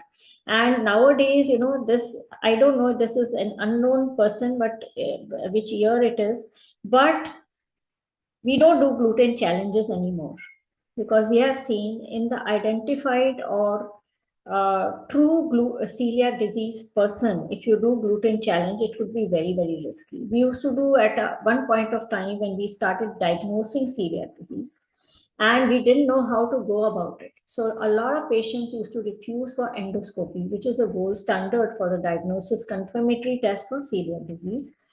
But in Western world, nowadays they are saying high markers of TTG is enough. But in India, we still have the gold standard as endoscopy. Why? Because we have a lot of malnutrition also. Even in malnutrition, there is a diminution of villi. There could be severe malnutrition. There could be complete diminution of villi. So, and TTG titers could be high in so many other conditions as well. So it is not a very sensitive test. So we do not just rely on TTG. Endoscopy is a must to confirm whether the child is a celiac disease or not. Because you are going to advise gluten-free diet for life. So to take that call, it is important to confirm the disease. So there are categories of celiac disease based on symptoms, like classical celiac disease, a typical gastrointestinal symptom, non-classical celiac disease. They may have mild gastro symptoms, but clear signs of malabsorption, or maybe some unrelated symptoms, as I've shown in the figure in the last slide. And there's silent celiac disease. Patients has no symptoms, but still has experienced villus atrophy. And basically, there's the growth is hampered. You can see the low growth. Or if it is in adults, they seem to be very, very thin, and they are failure to thrive. So this is what is responsible. Gluten has two components, gliadins and glutenins. And in gliadins, there is a component called alpha gliadin, which is responsible for the allergy. So the threshold of gluten varies, and so we don't know how much of gluten can be tolerated by one person and how much can be tolerated by the other. So it is very important to keep it as gluten free as possible for lifetime. So substances which cannot be given is wheat and wheat products. And the host of wheat products that we consume is not just suji, sevia, dalia, atta and all that, maida, and a whole lot of products which are commercially made out of wheat. And we are basically predominantly wheat eating society. So it is very, very sensitive to stop wheat throughout life, at least in the northern part of this in India. So wheat is, people are very, very sensitive when you actually break the news of avoiding gluten for life. Then jaw, barley is another product which has gluten. Rye, and this rye is not the rye where you use for tarka. This rye is again a cereal which is not available in India. While we list it out in our list, rye, jav, but it is not about this rye. A lot of Dietitians are saying वो राई जो काला राई होता है जिससे आप तड़का लगाते हो, that is to be avoided. No, please. That is allowed. This rye is a grain, cereal grain, which is available in US, not available in India. So please, this is not relevant for India at all. So there are other grains such as kamut, triticale, and a lot of things which, the terminology, lot of common people, lay people may not know. So food substances that cannot be given is also other foods where there are hidden gluten is like malt. At times you have seen on the packets a malt, a terminology called malt is written, but it is not written where the malt is coming from. So that can be a partial hydrolysate of barley, prolamines. So a malt as such written, you don't know what is the origin of malt, then that has to be avoided. So malt is there in cornflakes also, malt is there in some products like Proteinex. Then oats is actually free of gluten on its own, but the contamination of oats takes place during harvesting and milling, right? Because it is harvested along with wheat. So what are the natural gluten-free flours available in our country? And I must tell you this, we should be proud of it. We have the maximum natural gluten-free flours available in our country. Nowhere in the world so many options are available. So there rice flour, soybean flour, chickpea flour. But the underlying thing is the contamination is there in everything. The soybean flour, if it is not a branded soybean flour, it may have a mix of because they may be making soybean flour in the same chakki as they're making a wheat flour. So I mean, you have to be very, very critically looking at everything, and that's why we tell all our patients who are confirmed celiac disease to buy an electric chakki, not to depend on any brands, not to depend on anything in the market.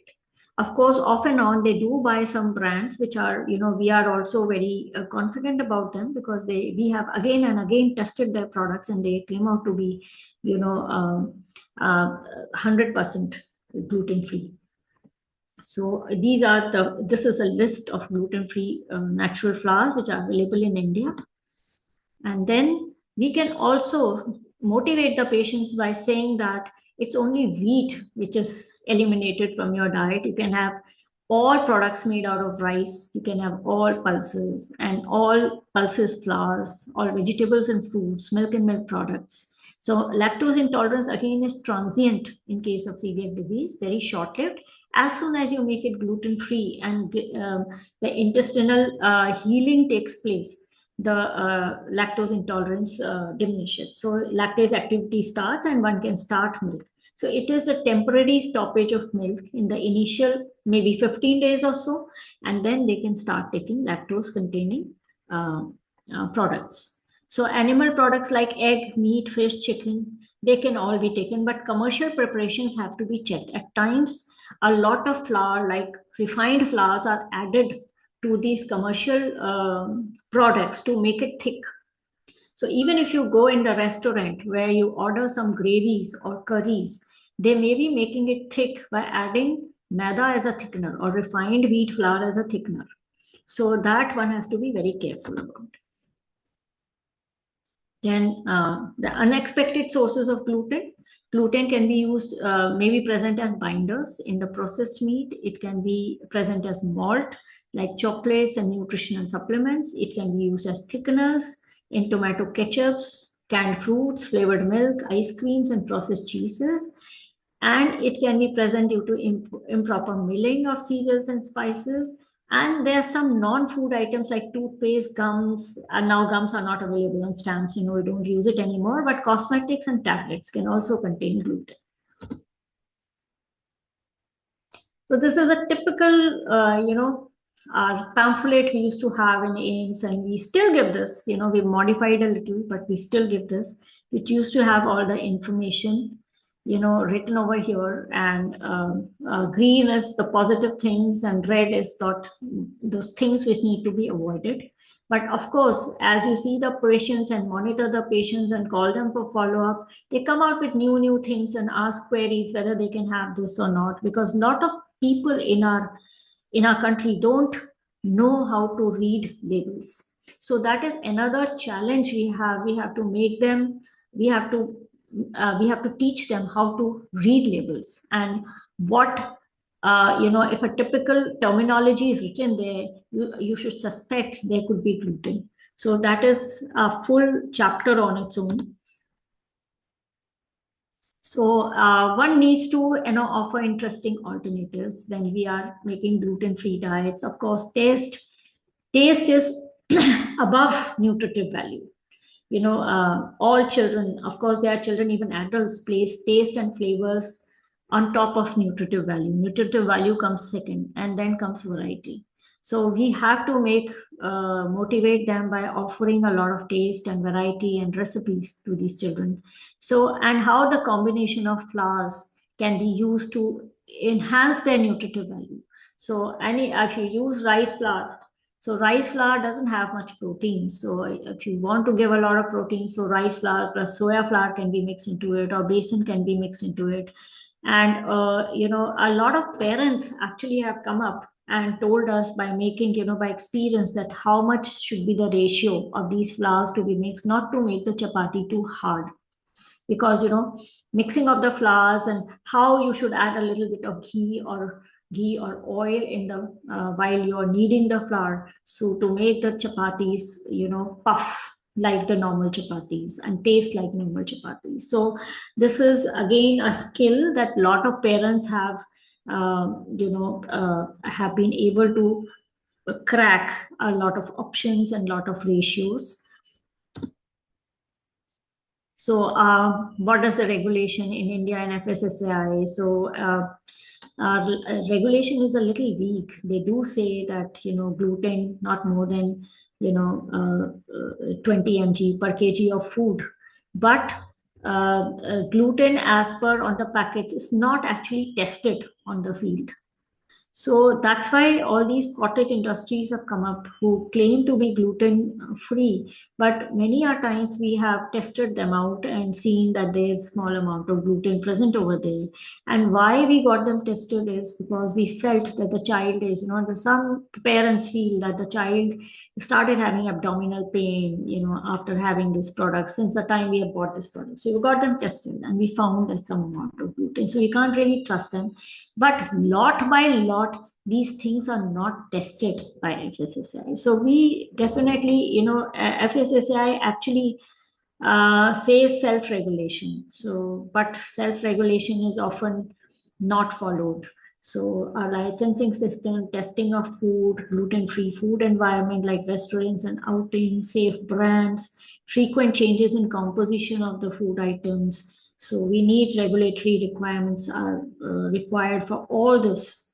But somehow, because I am a member of Celiac support organization, and we are from time to time apprising FSSAI what are the problems, and one should, for these conditions where it is a lifelong avoidance of gluten, and by ingesting even a small amount of gluten, there could be intestinal damage. And if it is continuous intestinal damage, it can ultimately, for a prolonged use of gluten, can lead to cancer, intestinal cancer. So it is, in the interest of the population who is suffering from celiac disease, that each lot of these industries who are making gluten-free products should be tested. So anyway, we must give a balanced diet, and we can make use of pseudo cereals like amaranth, even some millets. But one should not use too much of millets, and if you, with the usage, there is a clear-cut instructions by NIN how much millet to be used amongst, if you're using total amount 100 grams of cereals in a day, then out of that only 1/3 should be in the form of millets, not more than that. So, but of course, millet had its own usefulness. It has got fiber, it has got proteins, got phytochemicals. So a lot of advantages also over there, but it also depends on how much a person can tolerate.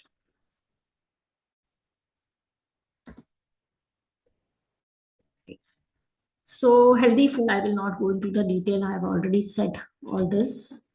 So we have seen, this is our data, in way back, it's old data, but we had at that time, this is a data at the turn of the century in 2000, 2005 or 6, that almost 75% of them did very well, on a gluten-free diet. 20% still require constant follow-up. They don't listen, they are non-compliant, and they don't stick to the diet, or they are not convinced. Then 5% continue to be a challenge, and they still are a challenge, because in spite of giving gluten-free diet, and in spite of doing all the testing, and in spite of being compliant, they still don't do well.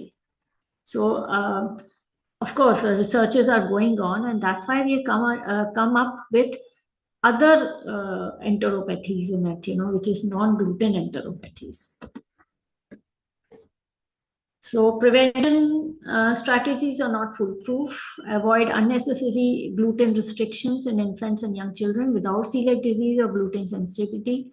Restriction of gluten without medical justification may lead to nutritional imbalances and potentially increase risk of developing a celiac disease later. And this is also one of the things, Dr. Guha, if you asked, delayed introduction, that's why I said there's a low evidence. And they're both ways, there's a pendulum on both ways, that if you don't give, there's a risk of developing celiac disease later in life. That's also an evidence. Again, that is also a low evidence. Okay. So there is a presence of specific, gene HLA-DQ2 and HLA-DQ8. So that can be tested, but if it runs in the family, that can be tested, and a family screening of the first degree relatives can help identify the early detection, monitoring, and prevention. So this is again a little old, 2007 or something, because after that, AIMS, actually, the thing is, the AIMS gastro department, nobody was there for some time. So all our children ran away from AIMS and went to Dr. Makaria's unit, adult unit. All small children went to adult unit. So we have data till there, and we actually built up the data till 2000. But our clinics are now still again picking up very fast. So growth failures is definitely one of the features: short stature, stunting, failure to gain weight, nutritional deficiencies are multiple, iron deficiency is rampant, nutritional anemia is a topmost in celiac disease. So our early intervention is definitely crucial. So baseline measurements is a must. Plot on a graph, growth percentile, assess nutritional status, do the BMI also, target growth velocity. So monitoring in terms of growth velocity is very, very important. Tailor to their specific needs. Current health status kya hai, severity of their condition kya hai, and treatment and management plan is made accordingly. I think all nutritionists know how to do it. So one standard chart is not followed always. Whenever the child comes, you have to make a little bit of changes in that and modify your charts according to the likes and dislikes. We often say, I've seen, I'm not blaming anybody, but our counseling, sometimes is focused on ki yahi hota hai, yahi karna hai, and the child doesn't take it. What some children have turned around and told me, whatever you have said just for 1 hour, I'm not going to follow it at all. So all your counseling goes in a gutta, right? It is a child, the pediatrics is very different than adults. You can tell the adults that you are responsible, and I am telling you this is the manifestation which can happen to you. He's grown up enough to take his call, but the child needs to be convinced. The parents need to be convinced. There are a lot of influencers in the family, like grandparents. They also need to be counseled because they've never heard of this problem. So, and their social problem. It's a girl who is suffering for celiac, then they worry a lot about her education, about her wedding, about her, fertility and future. And so there are a whole lot of questions, and one has to have patience in counseling these patients. So, of course, you are well aware of the growth charts. I'm not going into the detail of the growth charts. And of course, you must also see the growth potential. A lot of parents come and say that, my child is not growing as much as he should grow. Although when you make it a gluten-free diet, in the first month and in the first, I think few months, in 6 months, there will be a fantastic growth rate. Child will start growing at a very fast, rapid rate, because the gluten is avoided, which was causing a problem for him. But then if he doesn't grow too fast, you have to see the growth potential. You have to see the height of the mother and the height of the father, both, and calculate that how much would be his final height and what should be the rate, what could be the rate the child will be reaching. So the parents need to be, sometimes short parents feel that the child should grow much more than them. But of course, good nutrition can also do wonders. It's not about, that child can never grow taller than the parents. It's not about that. But you have to really convince the parents that, if you are short, genetically, the child will not grow too tall. So aim for gradual improvement. Undernourished children increase in height, weight for age percentile. If it is significant stunting, catch-up growth rate, and should be seen. And long-term goals would be growth targets per year. What is a catch-up growth? Depending on the individual circumstances and age. So increase in weight percentile by 2-3 percentiles and height percentile by 1-2 percentiles. That should be our target in our long-term goals. 3 monthly, we should track the weight and height. 6 monthly, because height is not going to grow in 3 months. 3 monthly weight and 6 monthly height. Infants and toddlers, growth velocity might be around, around 1 to 2 centimeters per month in height and 150 to 200 grams per month in weight for a catch-up growth phase. For an older child, aim for growth velocity of about 5 to 6 centimeters per year in height and weight gain that aligns with the age and sex-specific growth charts. So, sometimes, they show the trends on its own. So the first year, a lot of people say, okay, from the last height, you have not grown that much. So, but you have to see over 2 years, how was his velocity of height gain. So it is not about one figure. And that's why it's very important to take height and weight each time the patient comes, so that it shows you the trend. It also shows you the velocity.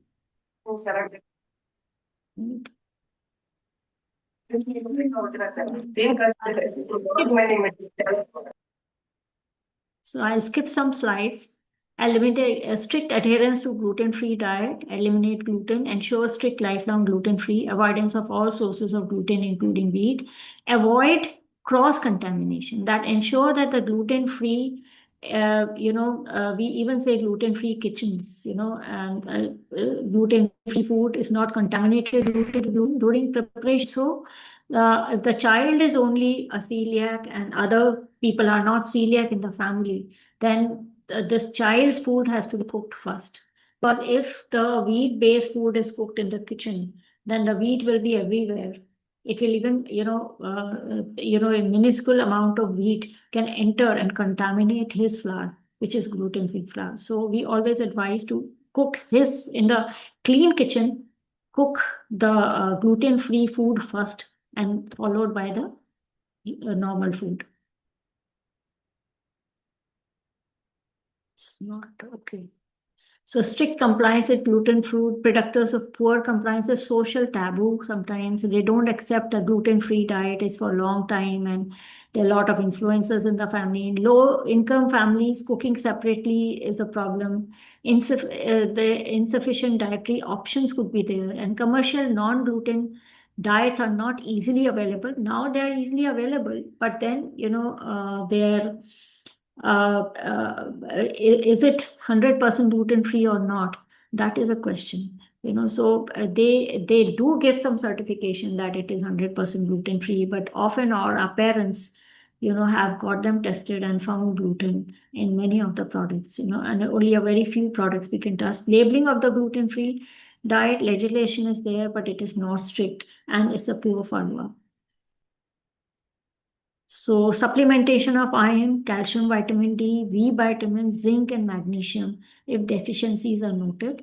So typically we continue the supplementation at least for 15 days, and calcium and vitamin D can continue for 3 months and then assess. Iron can continue for 6 months. 3 months, then you have to give a break actually, and the deficiency is there.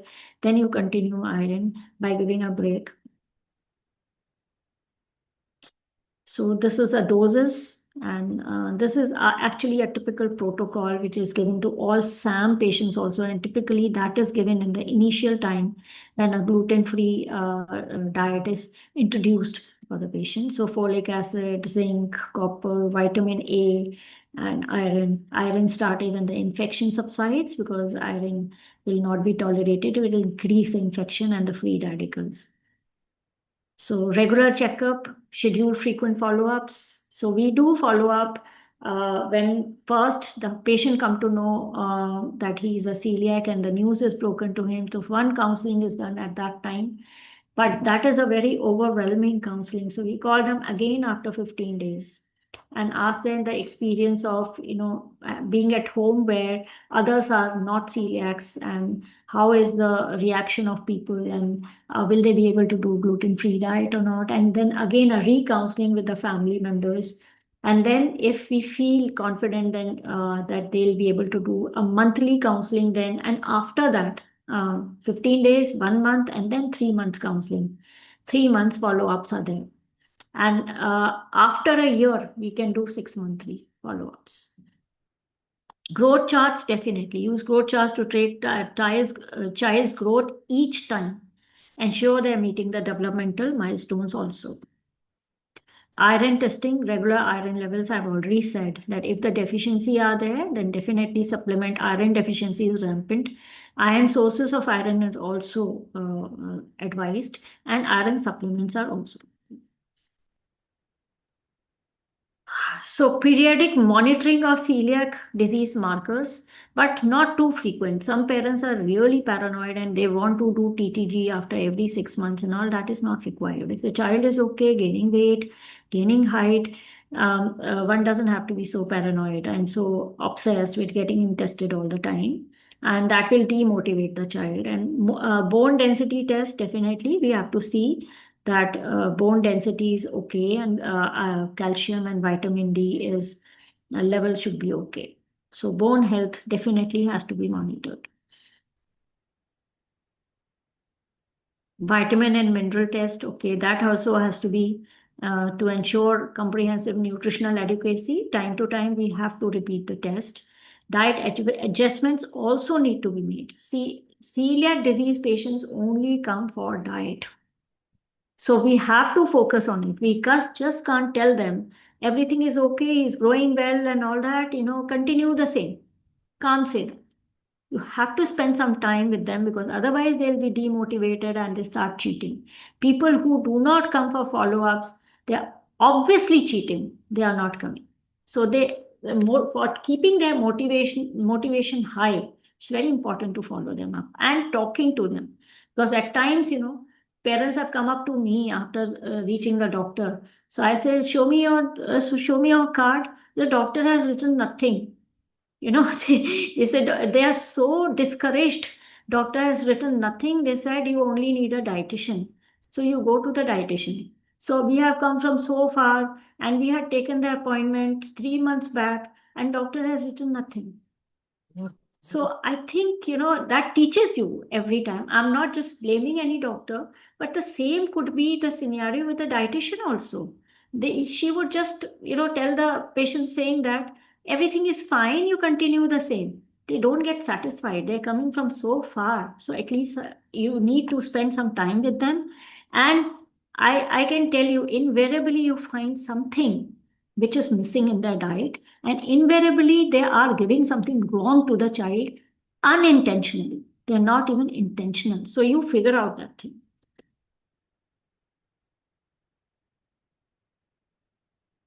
So it's not, it's got stuck.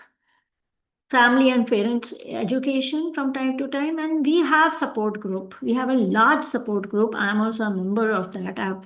I don't speak much because I let the parents sort of continue their conversation most of the time, but a very robust support group, and they support each other even when there's somebody is traveling to some other place and even abroad. They tell them this is a place which is available for children there. It is, the whole restaurant is gluten free. Even somebody was going for a holiday in Goa, so they were asking, what are the restaurants in Goa which are gluten free, and whole lot of people were sort of trying to help them. This is, I've visited this is completely gluten free, and also we have a very good parent support group. Specialist needs to be collaborated because it's not just an isolated thing. When the child grows up, they may need an endocrinologist, they need other specialist also. So it is a teamwork. So, okay, the possible to prevent growth failure, early recognition, confirmation, and early intervention to catch up growth and to ensure the child is growing well and without any other manifestations. So I think I'm just finishing. There are some papers, iron deficiency. I'll not go into the details. It is definitely rampant. There's some references. Thank you.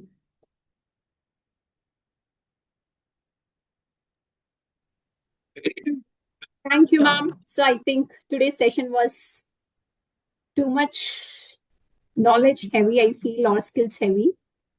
So I don't know how, but I think I have to give slides to the participants, the previous ones also, and this one.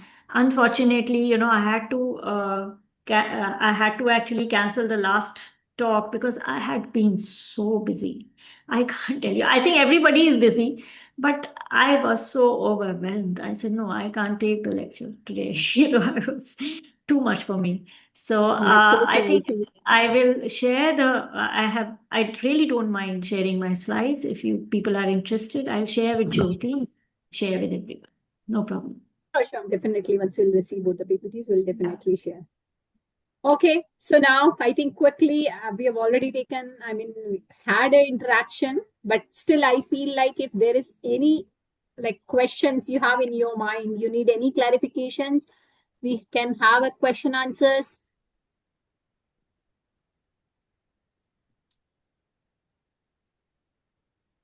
I have one question, ma'am. Yeah. It is said that celiac disease is a comorbidity in 720 diseases. So out of, let's say, common 11,000 disease in the human body.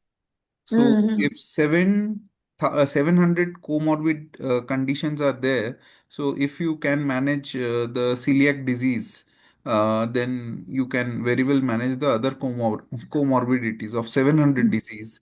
So have you done or seen any studies that shows that it is a common denominator in the top 20 disease? See, the prevalence of celiac disease is 1%, which is quite high in our population, right? Yeah. So that is the 1% means how much, if I have to calculate, 1% is quite high, right? Secondly, once you have an autoimmune disease, especially celiac and type 1 diabetes, two autoimmune diseases, if a person has celiac, auto is bound to get sometime diabetes. And if type 1 diabetes is there, we have identified a lot of celiac. So, and even cystic fibrosis. Cystic fibrosis is another. Some of our children have all the three diseases. So once the autoimmune triggers, it can give rise to other autoimmune diseases as well. So imagine a child with a cystic fibrosis, with type 1 diabetes, insulin dependent, and with celiac disease. How difficult is it for that child to manage? Right. So Yeah. I think to stop autoimmune diseases, we say prevent other autoimmune diseases. So that nowadays we started counseling them that one autoimmune disease can give rise to other autoimmune diseases as well. So please, even if you are celiac disease, confirmed celiac disease, please do not, now what is celiac flours? These are all these flours, celiac gluten-free flours are fiberless. Rice don't have fiber. So Yeah. we have to, suggest a diet which is not only balanced but has high fiber, low glycemic index, balanced in all the cases, and healthy diet so that they don't land up into other autoimmune diseases. We have to prevent it. We have a huge cohort of celiac who have landed up with type 1 diabetes. I think Huge. with the IIHMR and our startup, if we can, help your team and your network, it will be great. We are incubated at IIHMR. We just so in one of the competitions. So we have been working on this part in a very deep way, even though we are selling foods in a gluten-free foods. But as a scientist and a researcher, we are going, looking at 10 years down the line, how food can be the medicine. Yes. Yeah, So even I Yeah, ask, I think we can. Dr. Govind Makaria that like we have pre-diabetes where HbA1c is a marker. Why can't we have a pre-celiac disease where we have certain markers? Uh, because if that is, actually typing is something which is done, but it is quite expensive. Which is done to identify whether the person is, if they are carrying these, HLA typing, these strains, DQ2 and DQ8, basically. DQA. If they are carrying this, they are the carriers of the disease. Yeah, they are the carriers. Yeah. They're the carriers of the disease. So we know it, but then, something which is not practical also to do with every child. We need a point, we need some testing, whereas it is tested like hemogram Yeah. community. A simple test which can Simple. identify it's a celiac disease. So our group was working, Shinjini's group was working on it, plot test, and probably you can get in touch with them. They may be still working in THI, this is in Faridabad, Okay. uh, Department of Biotechnology branches, one of the branches, and all these Dr. Nitya Vadva and others. Probably you can get in touch with them, and they are still working on it. Sure. And we are also trying to gather the diagnostic analytical lab, those who are doing the food testing, because currently, let's say one test is around 3,500 rupees, one Yeah, sample.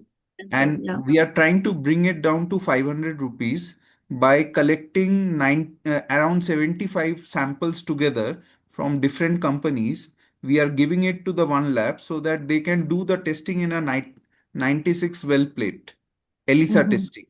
So okay. currently what is happening is when they get only 2 or 3 samples in a day, It but becomes the expensive. amount of reagent is very huge cost. Yeah, So, but if let's say 30 company giving two samples together, yeah. then the Mhm. cost will crash down to around 500. And so in Yes. Bangalore, I'm trying to, talk to various Horeca sector, those who are putting food court in various malls. So, some maybe the food companies are not willing to give, but let's say Horeca segment, they might be, looking to participate in this thing. So we are initiating it at our end. So let's see how it goes. The idea is to crash down the price from 500 to 600 rupees per sample. Then it is very affordable. And then each batch people will be able to do. Yes. Even What is the government has to be prevalence sent of aside. celiac disease, ma'am, doctor? What is the prevalence in how common is celiac disease in India? Is 1% of our population suffering from celiac disease. 1% is how much? I mean, I can't calculate. It's Yeah, like 1% is huge, huge. One out of millions. 100. 1.4 crore. Yeah, No. 4 yeah. crores. So Okay. it's a huge thing. I think this 1% also came out a little long back, but now with the improvement in diagnostics and all that, and people are very much aware. Doctors are aware. They are actually looking into it, and even the diagnostics are looking into it. So I think the prevalence could have risen. I don't know. So people have to do some epidemiological tests. But yes, the last figure is 1%. Ma'am, around 1% is the diagnosed confirmed report. And Yes. around 25% is the undiagnosed who are carrying the DQ2 and DQ8 genes. Yeah, and they are not aware. They are not aware. Almost 25% of the population, Indian population, North Indian population has around 30%, even more. South has more, less, but North has So more. does that mean that they can be genetically having it, but they do not express it? The phenotypically they are completely normal. Then just carrying the gene, does that matter? Actually, that's Because why they don't test it. It doesn't matter till it shows up in symptoms in the next generations. The epigenetic will matter, means influence the Yes, manifestation of celiac disease. yeah. And exactly. So we should nowadays, also work on the lifestyle, yes, the yes, epigenetic. I was just coming to that because there are so many trigger nowadays, na? Even if our generations, people may be sitting with DQ2 and DQ8, but they were not showing the symptoms. Their, generations were not showing, but now they are showing the symptoms because of, lifestyle issues. Exactly. So The what is triggers it are, that we can change that is will prevent that it's expressing itself? yeah, yeah. So, I mean, we have to have a good lifestyle and how to do it. In fact, that I was saying that even a celiac child would like to have noodles because everybody else is having noodles. So, I mean, we have to have gluten-free noodles, which is full of low glycemic index flour. Somewhere we have to use fiber in it so that it is remains healthy and doesn't trigger diabetes in him. So, I mean, there are a lot of challenges in terms of food that we have. Yeah. Ma'am, I think Princey has something to share. Yes, Princey, go ahead, please. I would like to share something. First of all, thank you so much for your insightful session, ma'am. I learned a lot. I'm actually a celiac myself for past 16 years. Wow. And Okay. yes, currently I am spreading awareness You can regarding. become my brand ambassador.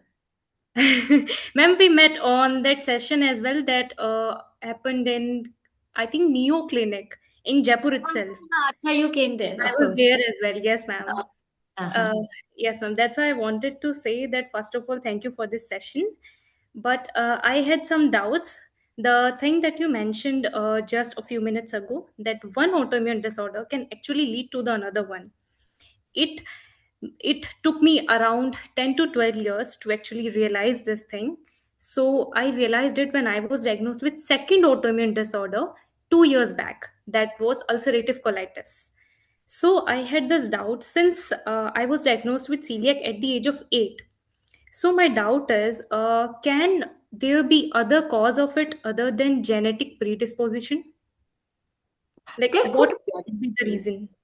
this could be completely unrelated to. Now we have to figure out, right, whether it is related to celiac, you're having a celiac disease, because if you are completely compliant, as you say that, and you have said that you're completely compliant and you are well preserved, you have attained your height, you have attained your, scholastic performance and everything, then why is it that you landed up with this, So we have to rule out whether it is because of celiac or it is different.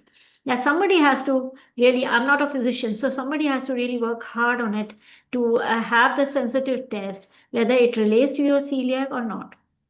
As far as I could figure out on my own, I think it was related to chronic stress that it triggered the second I was just autoimmune about to in say, my. but I actually stop myself saying a lot of stress to people. It automatically gives stress. So yes, ulcerative colitis could be that you had been keeping too busy in your life and taking a lot of stress mentally as well as physically. So ulcerative colitis can happen with two people having nothing else but landing up with ulcerative colitis because of stress.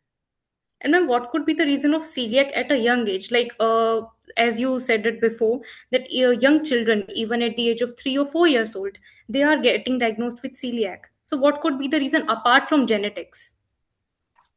Apart from genetics, no, it is a IgA mediated thing. If you are prone to it, you will get it. All right, You will not someday or get the other. celiac. You will not get celiac if you are not susceptible or you don't have the gene to have it. So, there's no specific trigger for it, right? Specific trigger, no. I mean, we don't know what is triggered, whether it is the environment, whether it is a food, whether it is pollution, it could be anything what All triggered. right. And then the second thing that Arnab sir also mentioned, I totally agree with that, that the cost of gluten-free testing is actually very high in India. And because of this reason, at times when we mail the brands or companies regarding the gluten-free labeling promises that they do, they most of the time deny to share the reports with us.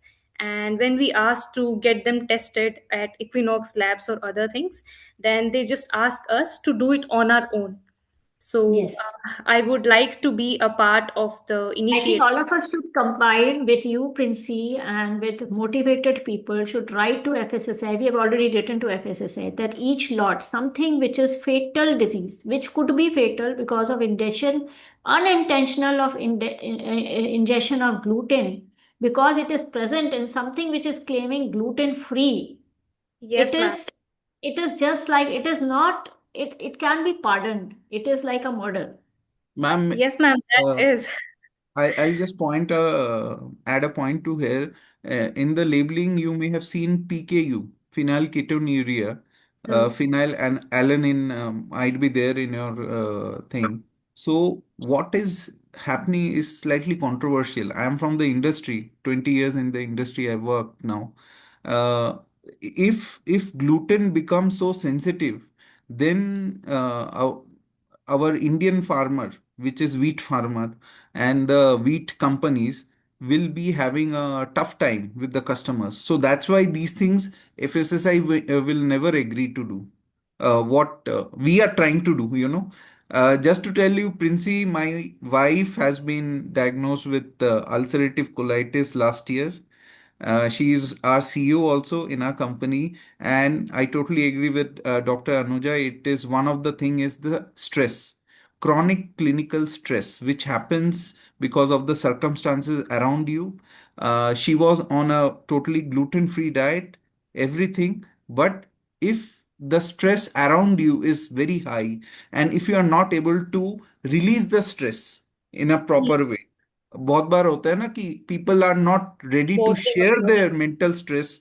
They don't want to give other stress, so they Yeah. absorb the stress too much, which is one of the biggest thing. It may be मैं just joke कर रहा हूँ, but वो joke नहीं है.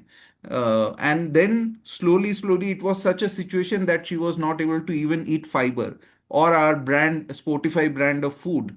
Just wanted to tell you, but slowly with medications and suppression, and now she has again come back to our product because our product is gluten free protein, low inflammatory protein, and high in fiber. So in UC condition, it is totally you have to be on a zero fiber diet. Yes. Otherwise, Yeah. it will inflame the Yes.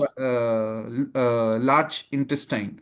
So it was a What my horrendous time last year, but now things are coming back, ma'am. But celiac disease, thanks for taking this IHMR, ma'am, Dr. Jyoti and Dr. Anuja. This is extremely important. As you told, it's a murder if we are not able to save this community. And myself, I think I am pre-celiac disease because earlier I had migraine, I have psoriasis, and I think I am gluten allergy for sure. But I have prevented myself from going towards celiac disease by being in a gluten-free diet last 7, 8 years. I worked in Britannia for 4 years. I worked in Heinz and Novozymes. So, but there was a point in 2018, 19, I could not even have anything on gluten. So I've suffered a lot, and that's why we are trying to give back to the society through our innovation. Sure. Yeah. Okay. I mean, thanks, Anna, for sharing your, the overviews about this and how you have come across and how these family challenges which makes us in coming like something which is a very important for a society. So I think where we are working with Arnab and we are definitely going for the RCT where validation of these products as well. So definitely will be in publication forum very soon. Yeah. But okay, so do we have any other questions from participants?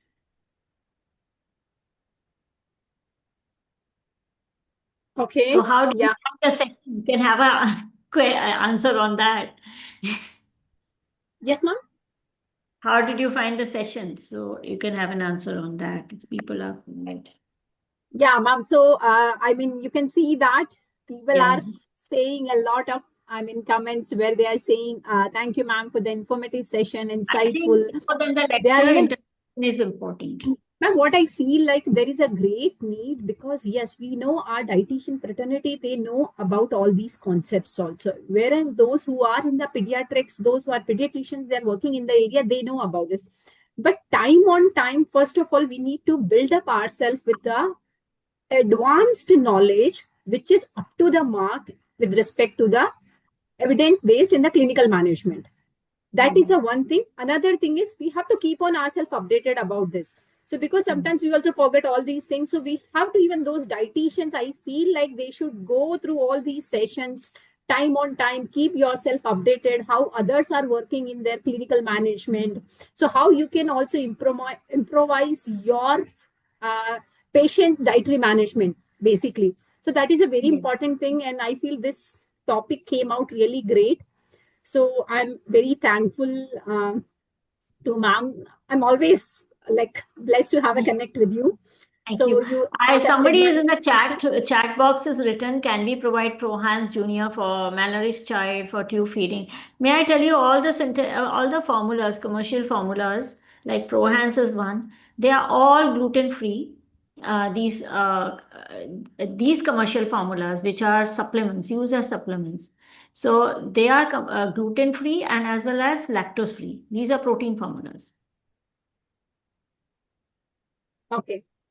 Okay. Anything from Dr. Sangeeta and all? They are pediatrician. They are working in Noida only, ma'am. Okay. So thank you so much, ma'am. It was a great session. Yeah. And thank you all the participants for making this session more interactive. Thank you, Arnab. Thank you, Princey. Dr. Jyoti, Stay we can we have a, like in the WhatsApp group, can we keep on interacting with all the participants? I think that will be a, leading up to the few more things. Or Maybe ma'am, really can we don't make a know. community out of it so that we can discuss about the case studies and all, so that will be very useful for us. Definitely. Let us think about it, how we can make a connections with this group also, so we can sustain or we can come out with some of the more of a, like, I mean, the long-term associations or networking, so where we can work together, right? I think let me find out a way. Let me talk to our trainings department. Definitely. I Thank think you so Varna, much, we are ma'am. working together, so definitely we'll do. Yes, Anubha, definitely. Okay, ma'am. So with this, I think we've already exceeded like beyond the time. But thank you so much, ma'am. Thank you, everyone. Have a good day. Bye-bye. Thank you. Good night. Good night. Good Yeah. night.